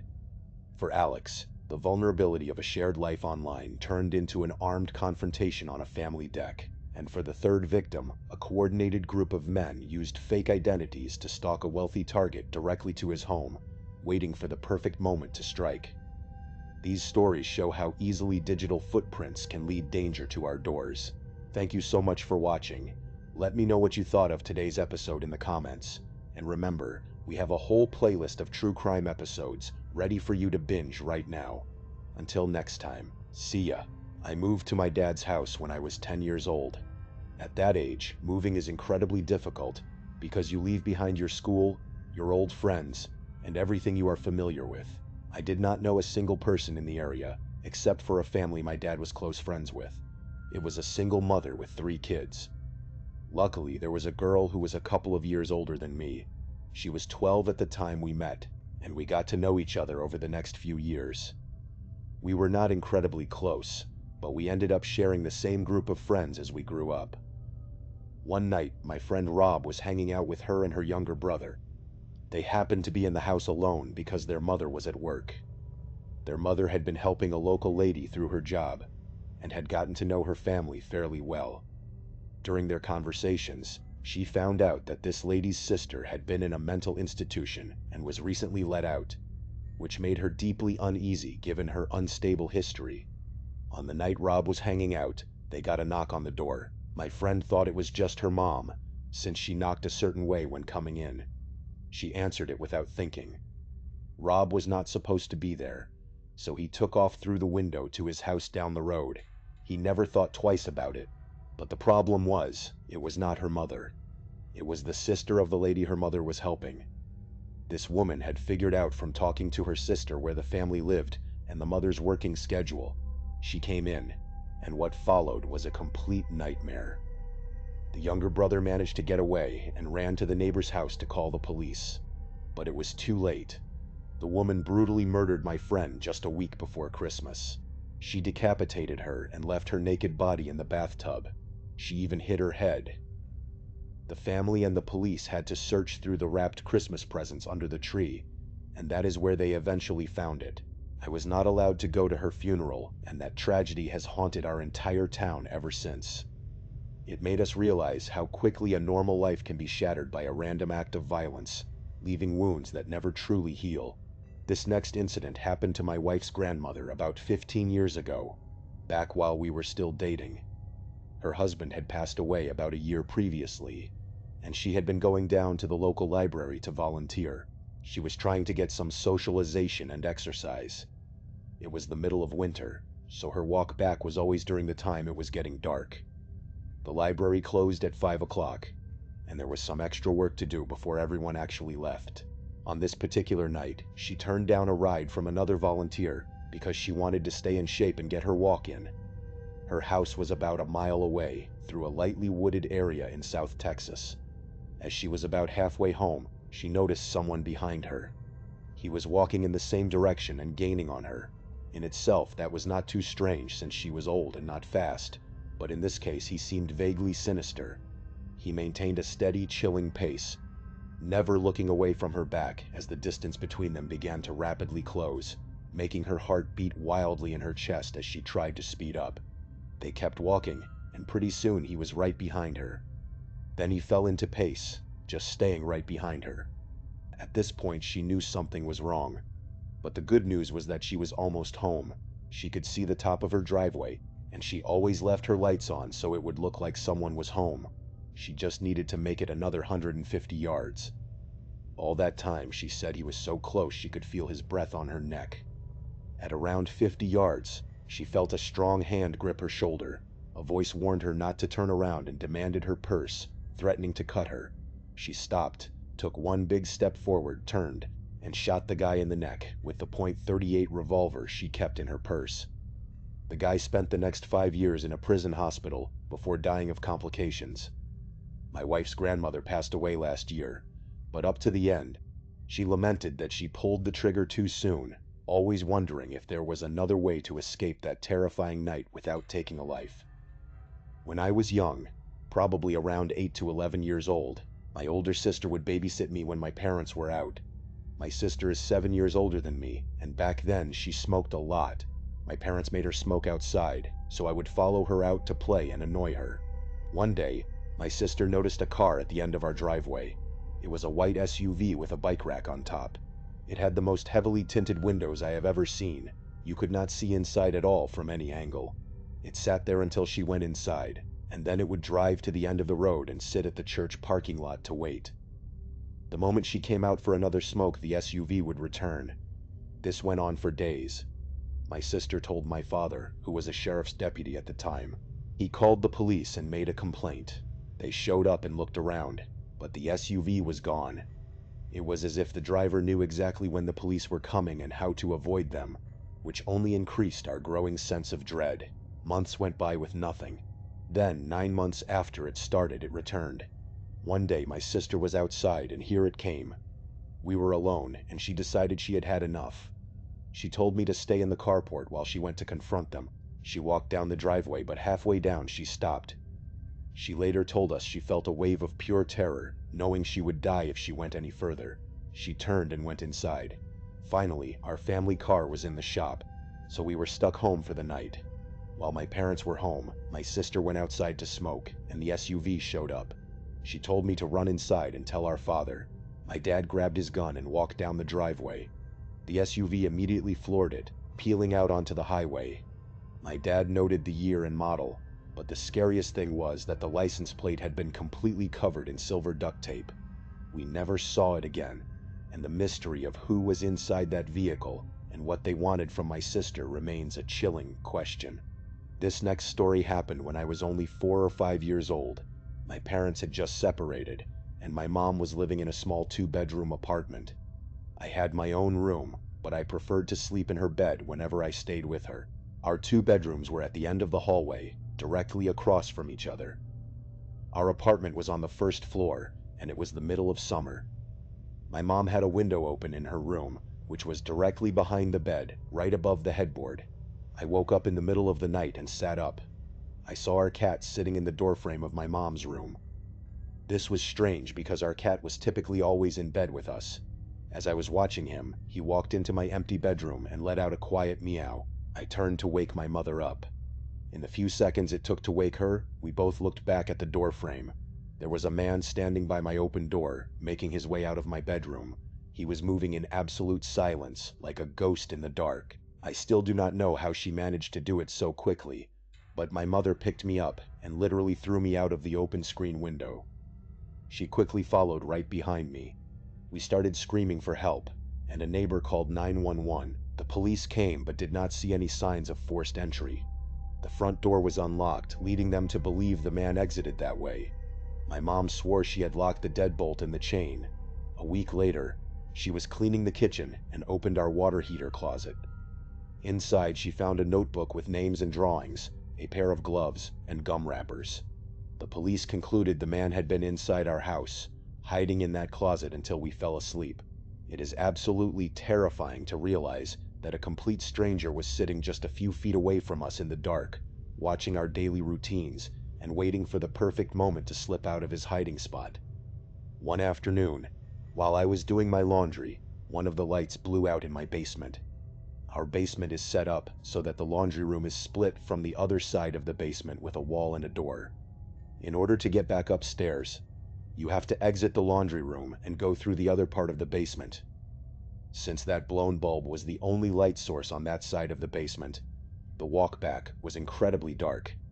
I finished the laundry, dreading the dark walk. I exited the laundry room and made it about halfway through the dark basement when I heard a loud cackle right behind me. Imagine the sound people make when they imitate a witch. Take that sound and imagine the witch had been smoking for 50 years, making her voice deeper and hoarser. That is what I heard, clear as day, right behind me. I did not hesitate to bolt for the stairs. I ran up as fast as I could and waited until my father got home to change the bulb. I have yet to hear that cackle since, and I have not told a single person in the house about what happened, keeping that chilling experience locked away. This next story happened to a friend of mine named Minji. Minji is in her early 20s and works as an English tutor in South Korea. One evening, she was tutoring a high school boy. They were studying pretty late, and the local buses had stopped running. Since it was a long way from his house, the boy asked if he could crash on her floor overnight and catch the first bus in the morning. Minji was very reluctant because inviting a teenage male student to stay the night did not sound like a great idea, but he was begging her, and eventually she relented. They went back to her one-room apartment. She got into the bed while he laid a blanket out on the floor, and they both fell asleep. A few hours later, at around 2 in the morning, the boy woke Minji up. He told her he was really hungry and wanted to go get some food. Minji was annoyed and told him to go back to bed, but the student insisted. He said he was starving and wanted to eat something right away, refusing to let her sleep. She told him there was some ramen in the kitchen, but he did not want ramen. He pointed out there was a 24-hour restaurant down the road and begged her to go there with him. After several minutes of persuasion, she finally agreed. As soon as they stepped out onto the street, the boy turned to her and confessed he was not hungry at all. He explained that he had looked under her bed from his spot on the floor and saw a man sleeping there. They called the police and discovered a homeless man had been living under her bed for 2 months. He had survived by stealing small amounts of food and slipping out when she was at work. Minji immediately broke her lease and moved out of that apartment the very next day, unable to cope with the thought of what might have happened if her student had not been sleeping on the floor that night and noticed the intruder hiding right beneath her. I was driving a shortcut from 29 Palms, California, to Albuquerque, New Mexico. 29 Palms is located in the desolate high desert east of Los Angeles. The shortcut was a 2-lane road through complete nothingness, passing only through Amboy, which is a nearly abandoned town. I was driving by myself in the afternoon and proceeded up into the mountains. Once I reached the top, I drove north through a canyon with high grass on both sides of the road. Up ahead, I saw some objects blocking the highway. As I approached, I slowed down and saw a red Pontiac Fiero stopped sideways across both lanes. A suitcase was open with clothes scattered everywhere, and 2 bodies, a man and a woman, were laying face down in the road. I stopped about 100 feet away, and the hair on my neck stood up. Being a Marine, I reached under my seat, pulled out my 9mm pistol, and chambered a round. Something felt entirely wrong, as if the scene were a staged ambush designed to trap passing travelers. I scanned the road and saw a tight path where I could drive past them. I shifted into first gear, hit the gas, and sped through the gap without hitting the car or the bodies. I drove a few hundred feet and slowed down to breathe. When I looked in my rearview mirror, I saw the 2 bodies get to their knees, and about 20 people emerged from the tall grass on both sides of the road. I slammed the gas pedal to the floor and did not stop until I reached the interstate. I will never know what would have happened to me if I had stopped to help them, but my military training and split-second decision undoubtedly saved my life that afternoon from a brutal highway robbery or worse. It was a stark reminder of the hidden dangers that lurk in the most isolated corners of our world, waiting for an unsuspecting victim to pull over. and I will always trust my gut instinct whenever something feels even slightly off. Some friends and I were night fishing on the James River, sitting along the shoreline with a campfire. Suddenly, everyone stopped talking as a strange feeling of being watched washed over us. Some of the guys tried to joke about it, but then a blood-curdling sound erupted from the opposite shore, freezing us in our tracks. It sounded like a wild human being with no language skills being gutted alive. It was a high-pitched, terrifying shriek. Nobody moved or said a word. Then, a second scream came with even more force. Several of us ran to our trucks to grab our guns. We returned to the fire, staring at the reflecting light on the water. Suddenly a third scream came, but this time it was on our side of the river, coming from the bushes only a yard away. We panicked, ran to our trucks, leaving our gear behind, and fled. We heard the scream one last time from the tree line as we sped away. We never went back to that spot, and we never found out what was making those terrifying sounds in the dark woods. It was a Friday night, and my friend was picking me up to go to a hockey game in the city. We were running late, so I was in a rush. During the drive, I realized I did not have my phone. I searched the car but could not find it, assuming I had left it at home. During the game, I borrowed my friend's phone to call my number, hoping someone would pick up. It rang 3 times, and then someone answered, but they remained completely silent. I yelled that I was checking if I left my phone, but they did not respond, so I hung up, thinking it was my little brother. When I got home late, my parents were not there. I called my mom, and she told me they had all been out at a concert with my brother since before I left. Panic set in. If no one was home, who had answered my phone? Just then, I heard the back door of my house open and close.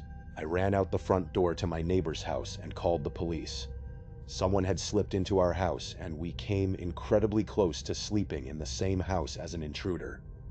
It made me realize how quickly our safe havens can be shattered. A while back, a family moved in next door to us. They had a 19-year-old son who was deeply disturbed, obsessed with violent movies, and loved tormenting animals. He always tried to talk to my 7-year-old daughter, calling our house to speak with her. I went over and warned him and his parents to stay away. After that, my daughter started complaining that a monster was living in her closet at night, which we dismissed as her imagination. A few weeks later, my wife and daughter were staying at my mother's house for the night. I fell asleep on the couch downstairs. At around 2 in the morning, my neighbor called, frantic because his son was missing. He said they saw lights on in my house and someone walking upstairs. My blood ran cold because I had been asleep downstairs with the lights off. I grabbed my gun and ran outside, meeting a deputy. We looked up and saw my daughter's bedroom light was on. With a silhouette pacing back and forth, the deputies went in and found the neighbor's son. He had set up blankets and food inside my daughter's closet, admitting he liked to hide there and watch her sleep. He had been lurking there for weeks, slipping into our home while we were busy or sleeping, and we had absolutely no idea until that night. He was immediately arrested and charged, but the emotional scars left on my family, especially my young daughter, took years to heal. We moved away shortly after, unable to look at that house or that closet the same way again. It is a chilling reminder that sometimes the real monsters are not in our imagination, but living right next door, hiding in the very places we feel safest. Thank you so much for watching. Let me know what you thought of today's episode in the comments. And remember, we have a whole playlist of true crime episodes ready for you to binge right now. Until next time, see ya. For many of us, the month of October is the absolute best time of the year. There is a crisp chill in the air, the leaves are turning beautiful shades of orange and gold, and everyone is getting ready for Halloween. It is a time for cozy sweaters, pumpkin carving, and late-night walks, but October also has a darker side. As the nights get longer and the shadows stretch out, the line between festive fun and real-life terror can get incredibly blurry. Sometimes, the monsters we think are just part of the holiday are actually very real, and they are standing right behind us. Back in October of 2016, a college student decided to take a seasonal job at a local Party City store. If you have ever been inside one of those stores during the autumn season, you know exactly how chaotic it can get.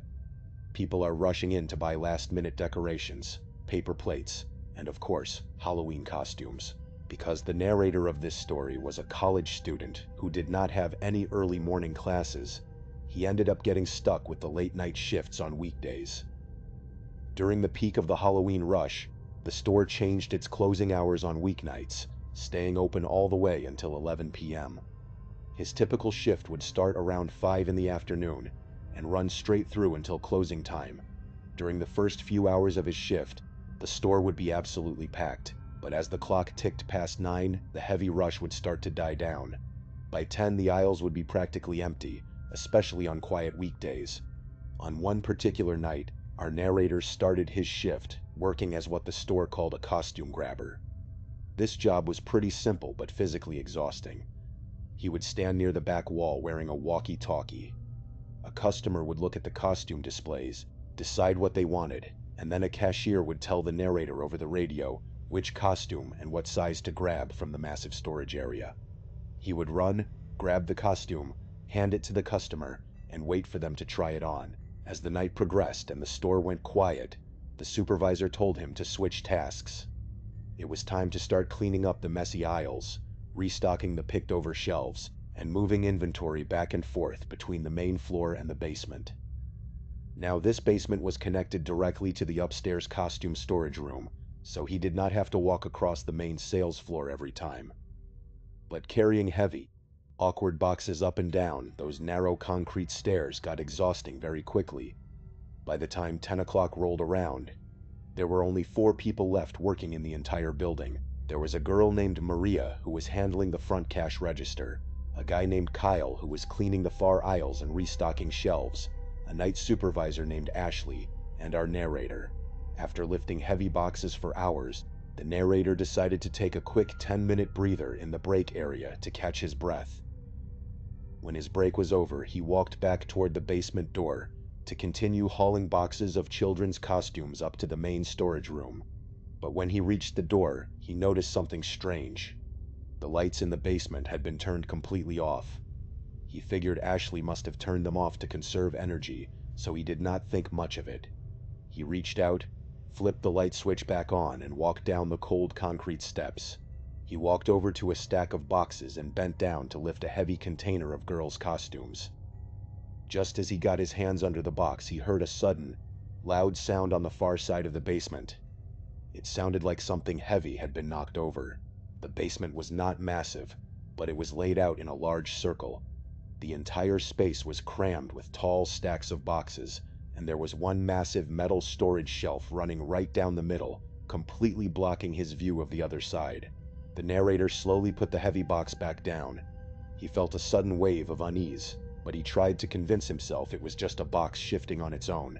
He slowly walked to the edge of the metal shelf and peered his head around the corner to see what had fallen. What he saw made him freeze instantly.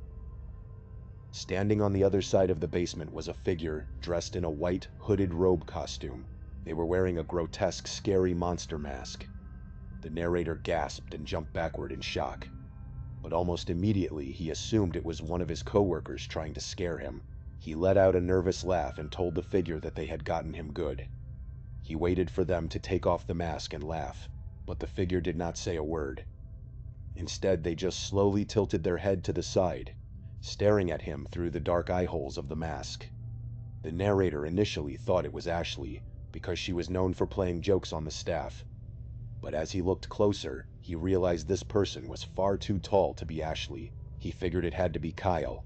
He took a step forward, intending to reach out and pull the mask off himself. But as he got closer, the figure immediately took a step backward, keeping their distance. The narrator stopped. He looked down at the figure's feet, and his heart skipped a beat. The person was wearing heavy, dirty, mud-caked work boots. The narrator knew for an absolute fact that Kyle was wearing clean, light sneakers that night. A cold shudder ran through his entire body. He realized that this was not a joke, and this was not one of his coworkers. He did not want to panic or show the intruder that he was terrified, so he slowly backed away toward the stairs. He kept his eyes on the masked figure as he climbed the steps, closed the basement door behind him, and walked quickly toward the front of the store. He found Ashley and Maria standing by the front registers chatting.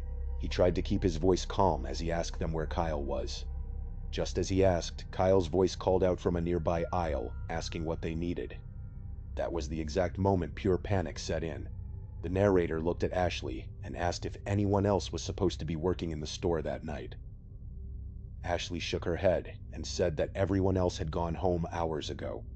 The narrator explained that there was a stranger in a white robe and a monster mask hiding in the basement. Kyle and Ashley grabbed heavy flashlights and went down to the basement with him to investigate. But when they reached the bottom of the stairs, the basement was completely empty. The narrator explained that the intruder could have easily escaped through the back exit door in the upstairs costume room, which was used for unloading delivery trucks. They rushed back upstairs to the security office. Ashley began speeding through the camera footage of the past hour. They saw the narrator walking back and forth, but they did not see anyone else entering the building. However, the problem was that there were absolutely no security cameras inside the basement or the costume storage room itself. Even though he was terrified, the narrator still had a job to finish. He tried to convince himself that maybe it was just a harmless Halloween prank, and the person had already left. He walked back to the costume storage room and descended the basement steps to grab the box of costumes he had left behind. He picked up the heavy box and made it halfway to the stairs when he suddenly froze. He heard a very faint, distinct sound. It was the sound of a thin plastic bag being gently crumpled in the dark corner behind the metal shelf. He did not want to wait around to see who or what was making that sound. He hauled the heavy box up the stairs as fast as he could, dropped it onto the floor of the costume room, and walked back to the basement door to turn off the light. But before he reached for the switch, he looked down the dark staircase one last time. Standing right at the bottom of the stairs, looking straight up at him, was the person in the white robe. But this time, they were not wearing the monster mask. The narrator was staring directly at a strange man, with a wide, unnatural smile plastered across his face.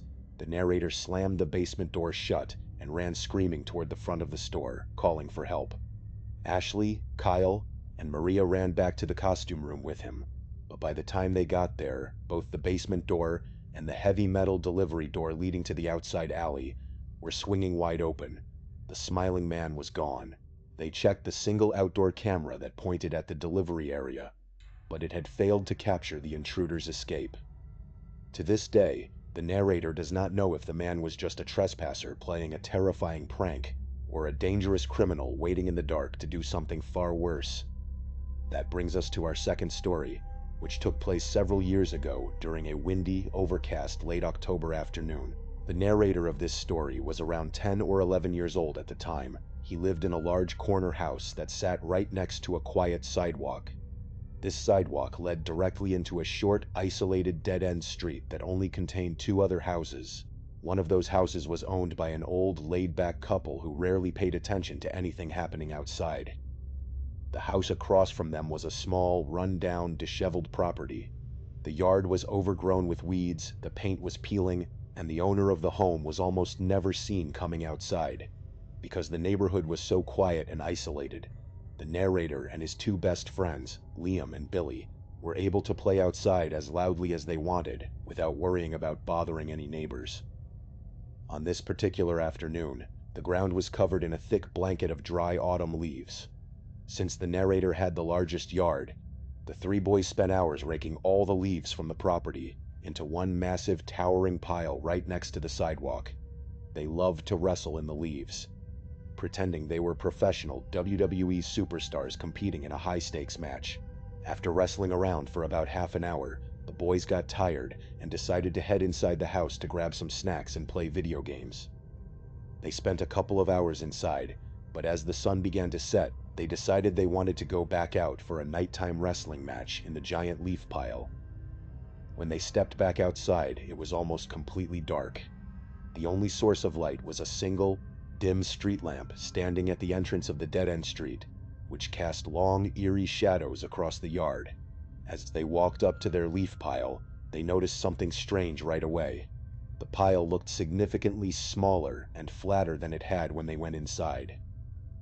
They figured the wind must have blown some of the leaves away, so they grabbed their rakes and started gathering them back up. As Liam was raking near the edge of the pile, his rake caught on something heavy. He looked down and noticed a long, oddly shaped mound of leaves sitting a few feet away from their main pile. Liam tried to rake the leaves off the mound, but he seemed to be having a lot of trouble moving them. He called out to the other two boys, telling them that there was something solid hidden underneath the leaves. The three of them walked over and began brushing the dry leaves away with their hands. Suddenly, all three of them screamed and jumped backward in absolute terror. Lying directly under the leaves was the body of a grown man. They stood there in the dim light of the street lamp, staring at the motionless figure on the ground. They did not know whether to run inside or laugh, wondering if this was some kind of elaborate early Halloween prank. The man's face was completely covered by a thick layer of leaves. Liam and the narrator were too terrified to get closer, so they dared Billy to go over and uncover the man's face. Billy walked up slowly, looking back at his friends with a nervous expression. He reached out with his foot and began lightly kicking the leaves away from the head of the body. But as he kicked, he noticed something strange. The body did not feel like a real human. It felt hollow and hard under his shoe. He kicked more leaves away and realized that there was no face or head at all. It was a fake plastic mannequin body that someone had deliberately placed under the leaves while they were inside the house. But the terrifying question of who had placed the fake body there was answered almost immediately. As they stood there looking at the mannequin, the narrator noticed a sudden movement in the thick bushes directly behind the leaf pile. They looked closer and saw a figure crouching in the dark branches. They yelled out that they could see him. A man stepped out of the bushes, laughing hysterically. He looked to be around 60 years old, with large bulging eyes, crooked teeth, and a very disheveled appearance. He was breathing incredibly heavily as he walked toward them. He told the boys that he had planted the fake body there as a joke, because he always watched them playing in the leaves from his window, and he thought it would be funny to give them a good scare. The narrator felt an immediate wave of intense dread. The way the man smiled and proudly admitted to always watching them from the dark made his stomach churn.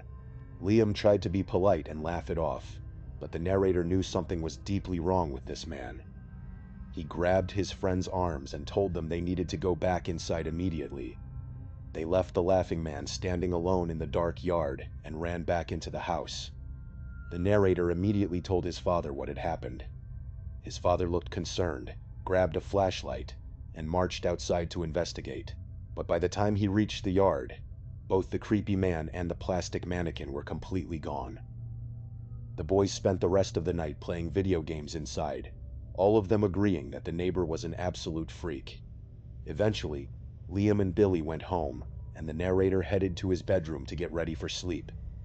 He had his bedroom window open slightly, as he always did, to let the cool, refreshing October breeze flow into his room. He was lying in bed, watching television, when he suddenly heard a low, raspy man's voice speaking from right outside his open window. He froze, his heart hammering against his ribs. He looked toward the window, but the screen was dark, and he could not see who was standing in the shadows of the yard. The raspy voice whispered into the room, saying that he did not mean to creep the narrator out earlier. The voice went on to say that he lived in the rundown, disheveled house across the street, and that he just really liked watching the kids play outside in the leaves. The narrator sat in his bed, completely paralyzed by fear, staring at the dark window. Suddenly, the familiar, terrifying face of the older man emerged from the darkness, illuminated by the dim glow of the television screen. The man reached his arm through the open window, pushed the screen upward with force, and began trying to climb through the narrow window frame into the bedroom. When he realized his body was too large to squeeze through easily, he began reaching his long, dirty arm into the room, desperately clawing at the air, trying to grab the narrator. The narrator let out a blood-curdling scream for his father and bolted out of his bed. He ran down the hallway, burst into his parents' bedroom, and dragged his father out of bed, crying hysterically. He led his father back to his bedroom, but by the time they reached the window, the man had already disappeared back into the darkness. The narrator pointed frantically toward the rundown house across the street and told his father that the man lived there. His father was absolutely furious and terrified for his son's safety. He marched across the street to the disheveled house and began pounding violently on the front door, demanding that the man come out. But no one answered. He immediately called the police. Within minutes, several police cruisers arrived at the scene with their lights flashing. They walked up to the front door with the narrator's father and began knocking again. This time, the door slowly opened, and the creepy older man stepped out onto the porch.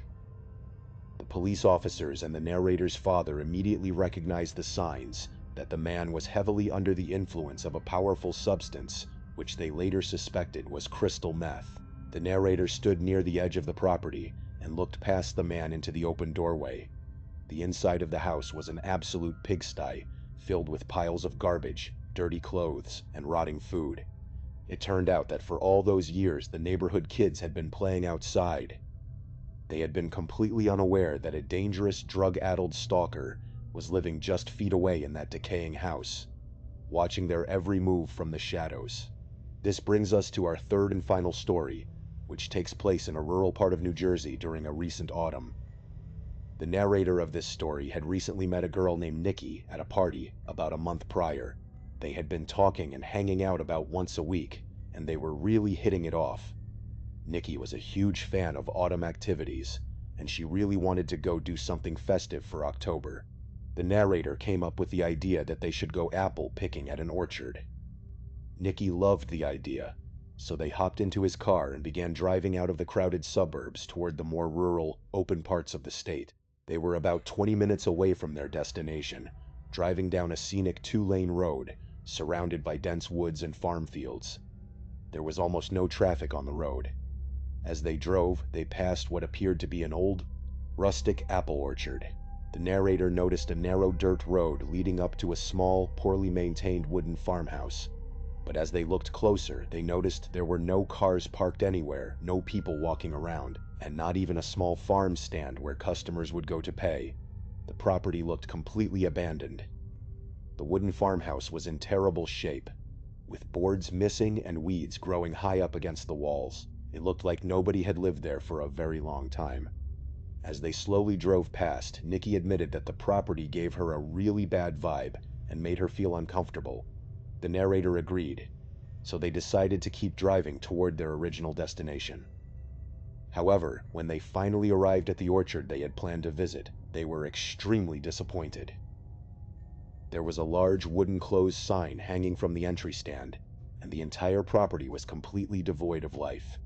They sat in the car, trying to figure out what to do next. The narrator turned to Nikki and suggested that they go back to the first abandoned orchard they had passed. He argued that since it was abandoned, they could just go in, pick some apples, and have the entire beautiful property completely to themselves. Nikki was very hesitant at first, remembering the creepy feeling the property had given her. But the narrator eventually managed to convince her, promising that it would be a fun little adventure.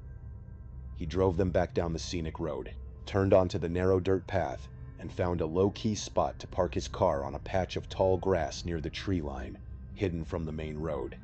They stepped out of the car, and the sound of dry autumn leaves crushing under their feet echoed through the quiet air. They walked up to a low wooden fence and hopped over it with ease. Once they were inside, they felt a sense of relief because they were immediately hidden from view by the long symmetrical rows of thick apple trees.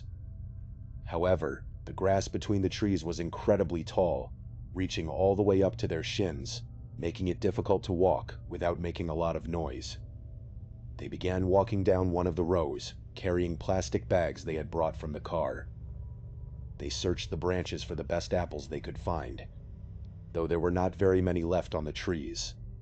The narrator felt a rush of excitement from doing something they were not supposed to be doing, and he decided to have some fun with it. He grabbed a couple of apples, tossed them high into the air, and began pretending he was going to throw them at Nikki. Nikki laughed, screamed, and ran away down the row of trees, telling him to stop. She darted through a gap in the thick branches to get to an adjacent row. When the narrator reached the other side, he could no longer see her. He called out, asking where she had gone.